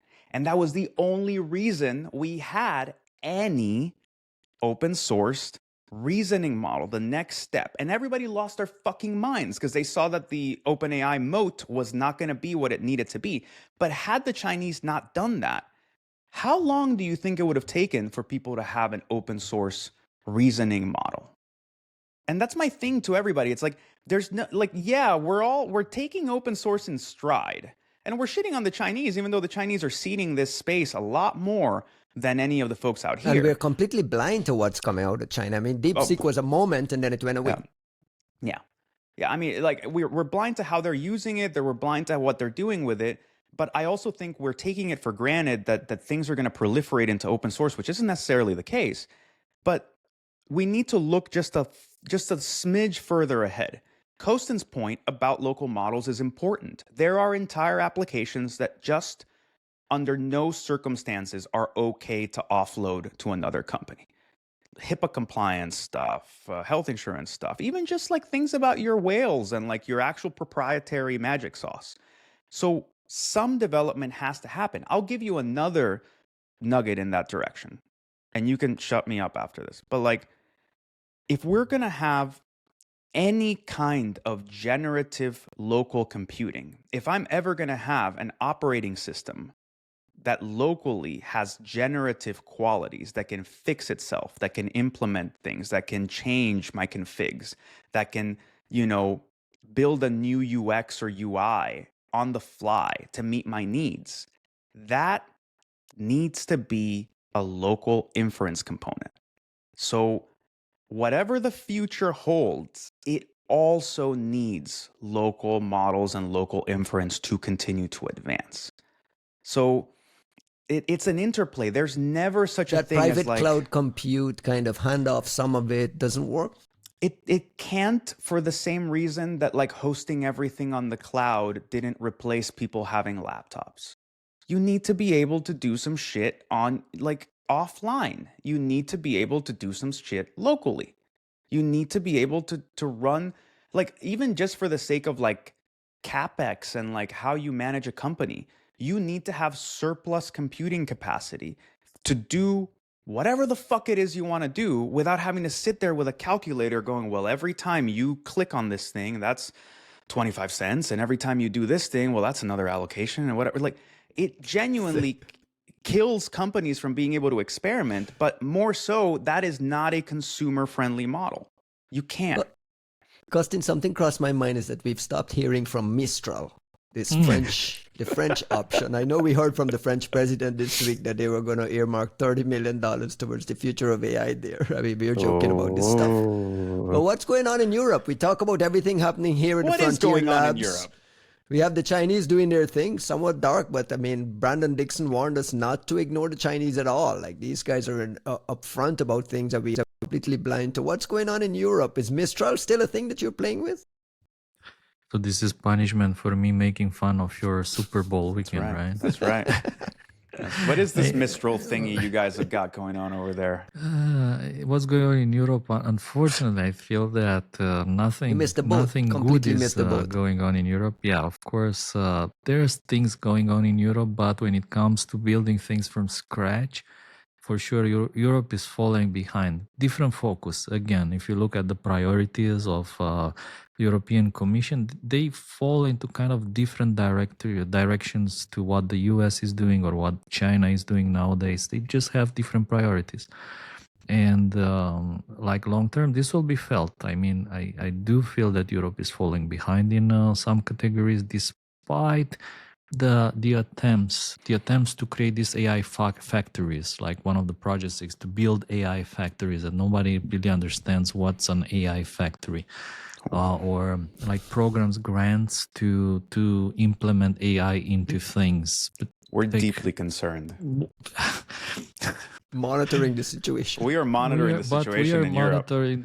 One thing you can be sure that we're monitoring the situation, and it's gonna be for sure very safe. Whenever it's released, it will be Properly exactly. regulated and It very, will be very properly safe. regulated, and there'll be like the cap on this bottle. Like it will be safe. You won't be able to pollute the planet. No, like forget what the Chinese are doing and the fact that they don't have this problem and they are like throwing 10,000 times more CO2 into the atmosphere than Europe, but nevertheless. So, yeah, just to summarize things. Before we run out of time, there's two other small stories I want us to get to. One is a report out of our friends at Cisco Talos around a gateway monitoring adversary in the middle framework discovered by our friend Ashley Chen. Juanito, you got a chance to look at this D-knife thing? Any what stood out here for you? I was actually lucky enough to see Ashley Chen's talk at DistrictCon, and I mentioned this I think in the last Was it off the episode. record? It was because she was she holding it wasn't back. sure when they would get around to publishing. So I'm actually really happy to see that the publication came out. You know, Ashley did a great job with the talk and the research, and I mean it's really interesting. I mean, there's it, anytime that we see like Chinese Linux-based implants and like deep packet inspection and traffic manipulation and like to me these things are kind of fascinating. And also the relationship between whatever the hell this component is and interactions with like Shadowpad or this dark Nimbus backdoor. Like maybe I don't know. Like I feel like maybe this is rudimentary to folks like MJ and SJ who like really properly track how the Chinese ops go, and like maybe that's just the way it's been. But for me, those are the moments where I can be like, okay, well, I can at least map out how this ecosystem interacts with each other. Somebody's selling some shit to these different departments and these different organizations who also use this other shit that's being sold by some other organization that also sells to these people. And like it's like you can see the what was Trevor Paglin's move, the whole line about like it's the overt infrastructure of covert operations. And I think that's where you get to map out some of how these things work and in more interesting ways. Austin, did you get IOX? Is there any meat on the bones of with this Ashley, IOX are guaranteed. I mean, that's a lot of IOX, a lot. And a lot of samples to look at, to play with. I like the fact, and this is something that I recommend to others. I keep saying it. Many people nowadays they just decide to put the IOX on GitHub and put a link to that GitHub at the end of the blog. That's awesome. I mean, for automation, for you don't have to copy paste, which breaks sometimes. It breaks hashes in parts. Like when you don't know anymore, are they So SHA this is best 256? practice. The best, yeah. I mean, I love it when people just put the IOX, all the IOX on GitHub. Because I mean, in some cases, by the way, they put only some IOX, and still there's more IOX in the blog, and not all the IOX are on GitHub. Not this case. On this case, the entirety of the IOX are on GitHub. So that's the best practice. If you can do that, this is again something that everyone should benefit from. So if you can do that, please do put the IOX on GitHub. Include the link at the end, at the very end of the blog. And if you can start the blog, this is another recommendation, again, not in this case, but in general. If you can start your blog Free with training, free report write AI training. generated summary of the blog, that is I perfect. feel like most people are doing that now, though. True. Most blogs, you Not get that all, but 5 bullet most. points at the top. Most people That are is doing that now. the best possible things you can do to improve the quality of your threat intel blogs. Any meat on the bones on this? Like, what should people be paying attention to with this D-knife thing? And what do you make of Cisco outing Chinese things? We've talked in the past about some labs being pushed by their lawyers. Juanito, you've been very vocal about this. This is a positive development? Yeah, it's absolutely positive development. I don't know what the politics and the mechanics are. I don't know what's changed. I think I can't remember what it was, right? But like we recently had some release from Cisco that was the first kind of like breaking the dam of them talking about China again. And I Yeah, the remember framework, right? Yeah. yeah, and in that one, like I think we were saying, well, is the rule essentially like if you fuck with Cisco products, then we're gonna for sure public like I wondered if it was that. And I don't know, but like whatever the hell's happening at Cisco, I'm happy to see it, right? Like, welcome back to the fray. Talos is too important a team not to be playing, you know, in with the same like they shouldn't be playing with one hand tied behind their back. Like they're fucking great. They've got great telemetry. They've got amazing researchers. Let these people do their thing and promote them and help them because this stuff is phenomenal. Shout out to Ashley for a well-written report and for all the IOCs, right, Costin? And also, I thought it was interesting that the case she's talking about here is where like this D-knife primarily targets Chinese speaking users. So it's like a kind of a domestic operation, which is always interesting to see. Like most of the times you see these China stories, APTs, they target somebody outside of China.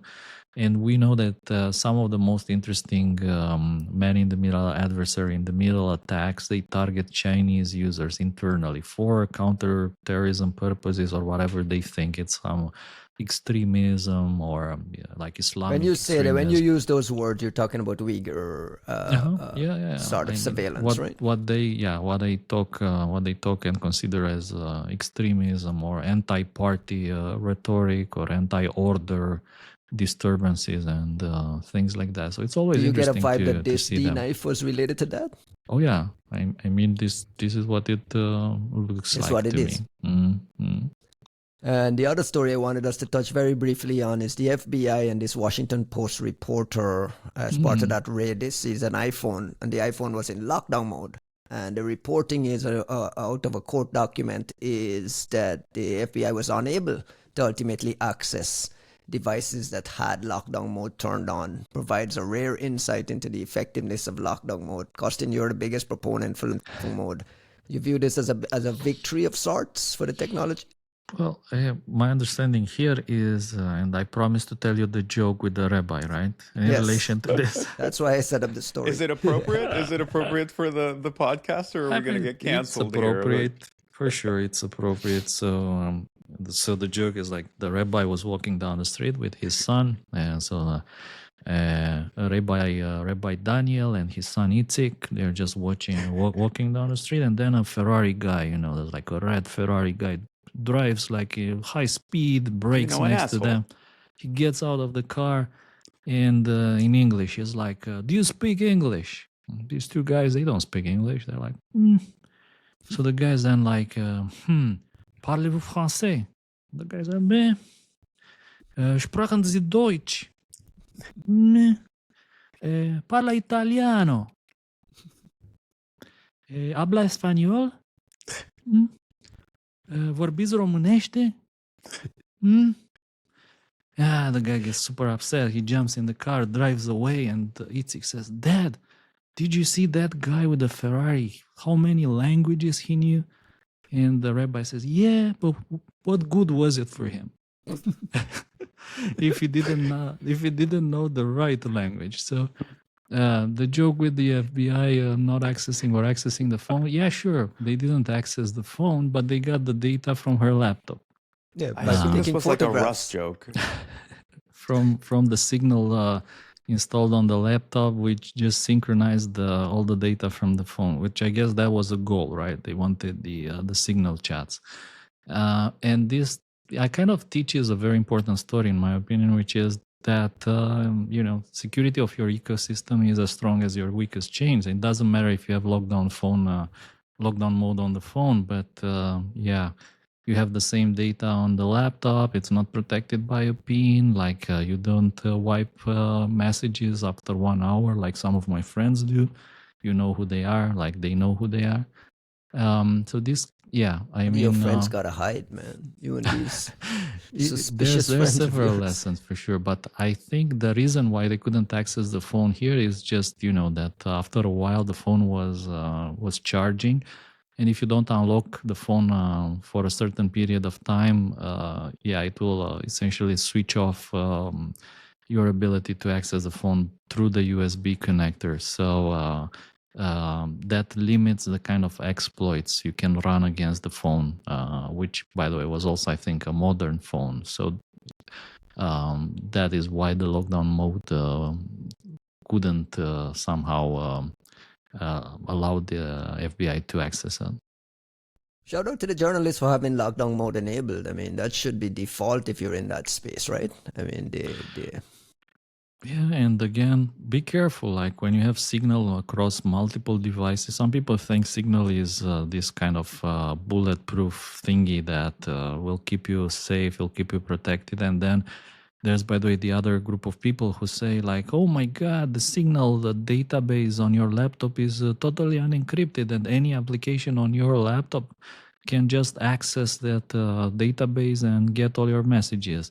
And this is a vulnerability. And then the Signal people come and say, well, it's not really a vulnerability, because if they have access to your laptop, they have access to pretty much everything you own. So this discussion has been going on for a very long time, and I don't think there's any good solution. In my opinion, the best solution here, if you want to run Signal on your laptop, consider running it in a virtual machine, and consider having a boot password on that virtual machine, and only boot the virtual machine when you want to play with the messages or something. And that, I think, should theoretically give you some additional security to whatever you have. And Juan, you're still advising people to turn on lockdown mode for everything, right? I mean, that's it should be the default. Well, it depends on the people, right? Like, are you doing anything meaningful with your time in your life? Are you talking to people for whom it matters? Otherwise, like, it's just a pain in the ass, right? Like, things are just not going to work at random. But if you are, like, it helps. And like, honestly, some segmentation wouldn't hurt. Like, I think that's the we've discussed this on a variety of levels, but security fetishism is so self-defeating, like all the OPSEC talks and like all that shit. If you don't have a holistic approach to these things, like if you don't actually segment the things that are valuable, all of your comms can't be equally secure. Like this notion that like everything we do, but it's just like, you have to acknowledge that that's just how life works and plan for that being the case, instead of pretending that, like, unless your 80-year-old grandmother gets on Signal, well, that's the last she's ever heard from me. It's like, that's just not how life works. Just account for that. But also, if you have all of your comms in this particular vessel, and then thereby have to break the segmentation to have it on every device that you use, and you're securing the shit out of your iPhone, which never leaves your pocket, but you have an iPad that you leave everywhere for your kids to play with that has access to the same thing and is not on lockdown mode. And then you have a laptop that does this, and like, it just, you don't get brownie points just by virtue of making it harder. If what we're talking about is a well-resourced adversary with the force of law behind them, with the force of, Celebrite and a million other things, what is the goal here? Is it security posturing, or is it to keep something from somebody? Because if the goal is to keep something from somebody, then the job isn't finished with lockdown mode. Fair enough. Let's close the show with some shout-outs. I want to start off by a big shout-out to Haroon, Mir, and the folks over at Thinkst Canary. Thinkst is going to be a sponsor of the show moving forward. The three of us got a chance to hang out with Haroon this week and talk a little bit about the technology. Costin, did you get a chance to play with his any of these canaries? What is I mean, your yeah, sure. This is like some amazing technology that you can use for free as well, in addition to the enterprise version that they are selling. But even the free version is insanely powerful. Like the idea to generate credit card numbers. Even you were asking like, how do you do that? You generate credit card numbers, and whenever someone tries to use it somewhere, you get an alert. I think it's brilliant. WireGuard configurations you can just drop on your network shares. Whenever someone tries to connect to your fake WireGuard server, you get an alert, or Amazon buckets.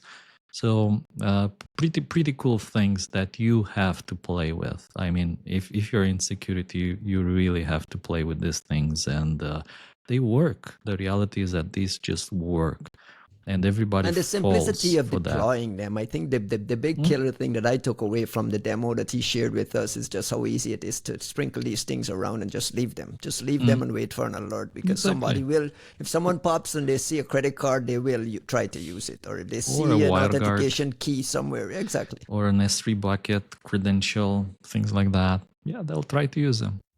Yeah, shout out to Haroon, shout out to Thinkst. I mean, I've had people on this podcast talk about like the red teamers hate Thinkst because they always get caught by the blue teamers. Like internally, and like when I was at Bishop Fox, like that's the thing they hated the most was these canaries sprinkled around, because you can't avoid not touching them.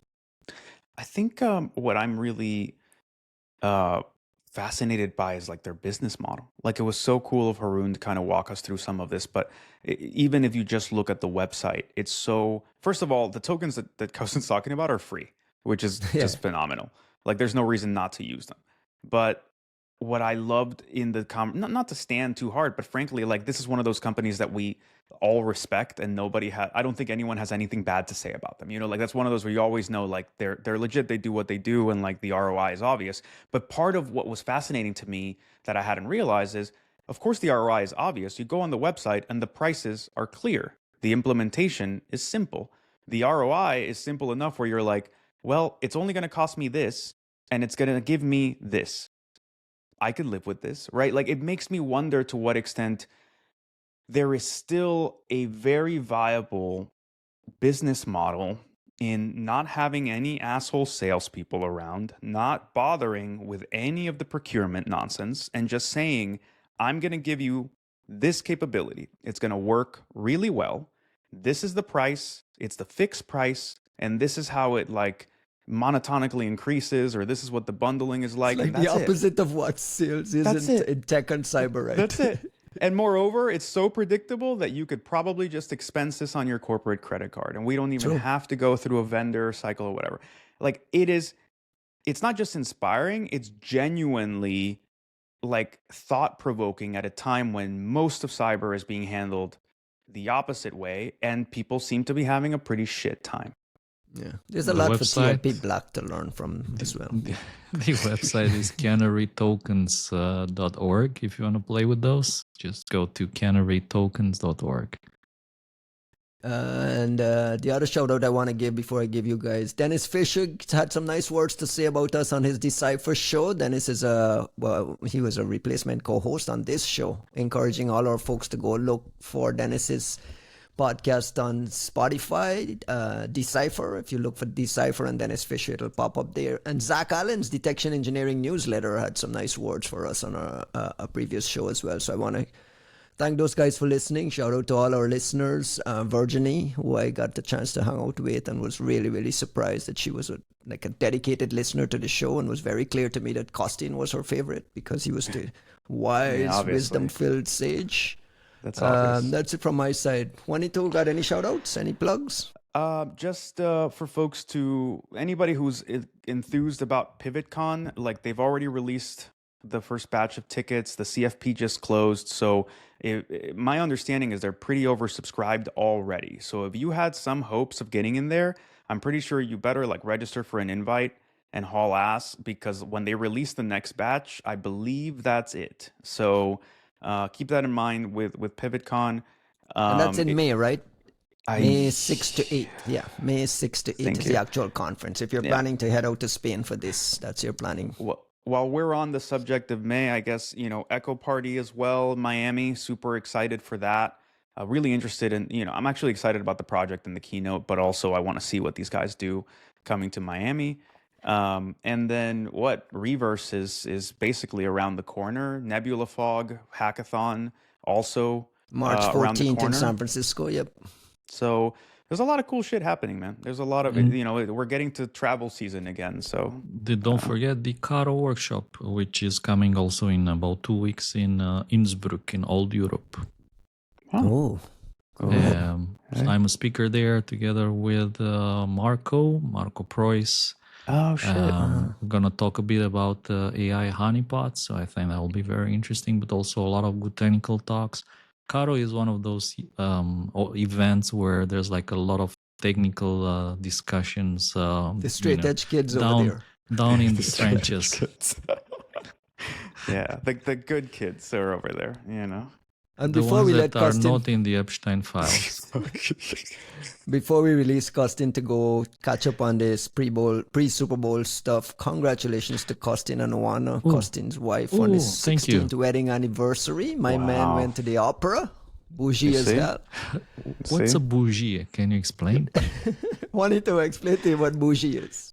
Bougie is going to the opera. That's what it is. Bougie Is it is like bourgeois? Like, yeah, is it like some American pronunciation of French? Sort of it, but like it's meant to be like fancy. It's like you fancy. So fancy schmancy. You so fancy. Posh? It's like posh? Yeah, posh, I suppose. But Posh and kind of like a... Posh is like the British equivalent of like a self-recursive like acronym, because it's sort of saying posh entails poshness in and of itself in some ways, perhaps. But yeah, congratulations on the anniversary. What opera did you see? My favorite opera. I think it's probably the greatest opera in the history of operas, which is Don Giovanni by Mozart. Oh my God, I was gonna say that. Yeah. Why I think it's the best? Because it's probably the only opera with a happy ending, and like with this moral, like this is what happens to everybody who does evil. Like this is what happens to them. Damn, you can apply that to I was a kid. everything. To Epstein, including the Epstein files. 0 Day selling to Hezbollah, Hamas, the Vatican passport, kids, I don't know. So my very first, there's like a memory, there's a core memory here. My very first fountain pen when I was a kid was my grandmother gifted me a Mont Blanc, the Amadeus one they made for when Don Giovanni came out, as like they made a movie around Mozart and whatever. And someone stole that when I was in high school, and I've been staring at it like online, like just being like, yeah, I've been thinking about rebuying it. Just like it reminds me of my grandmother. But you said my favorite opera, and in the back of my head, it was like Don Giovanni was the first thing. Don Giovanni, it's my favorite. Ryan, first we'll get you to watch the Barbie movie, then we'll take you to the opera and the ballet. Little by little, we're just... I'm going to go watch the Super Bowl. That's our show for this week, folks. Thanks a lot for listening. We'll catch you guys next week. Ciao. Bye-bye.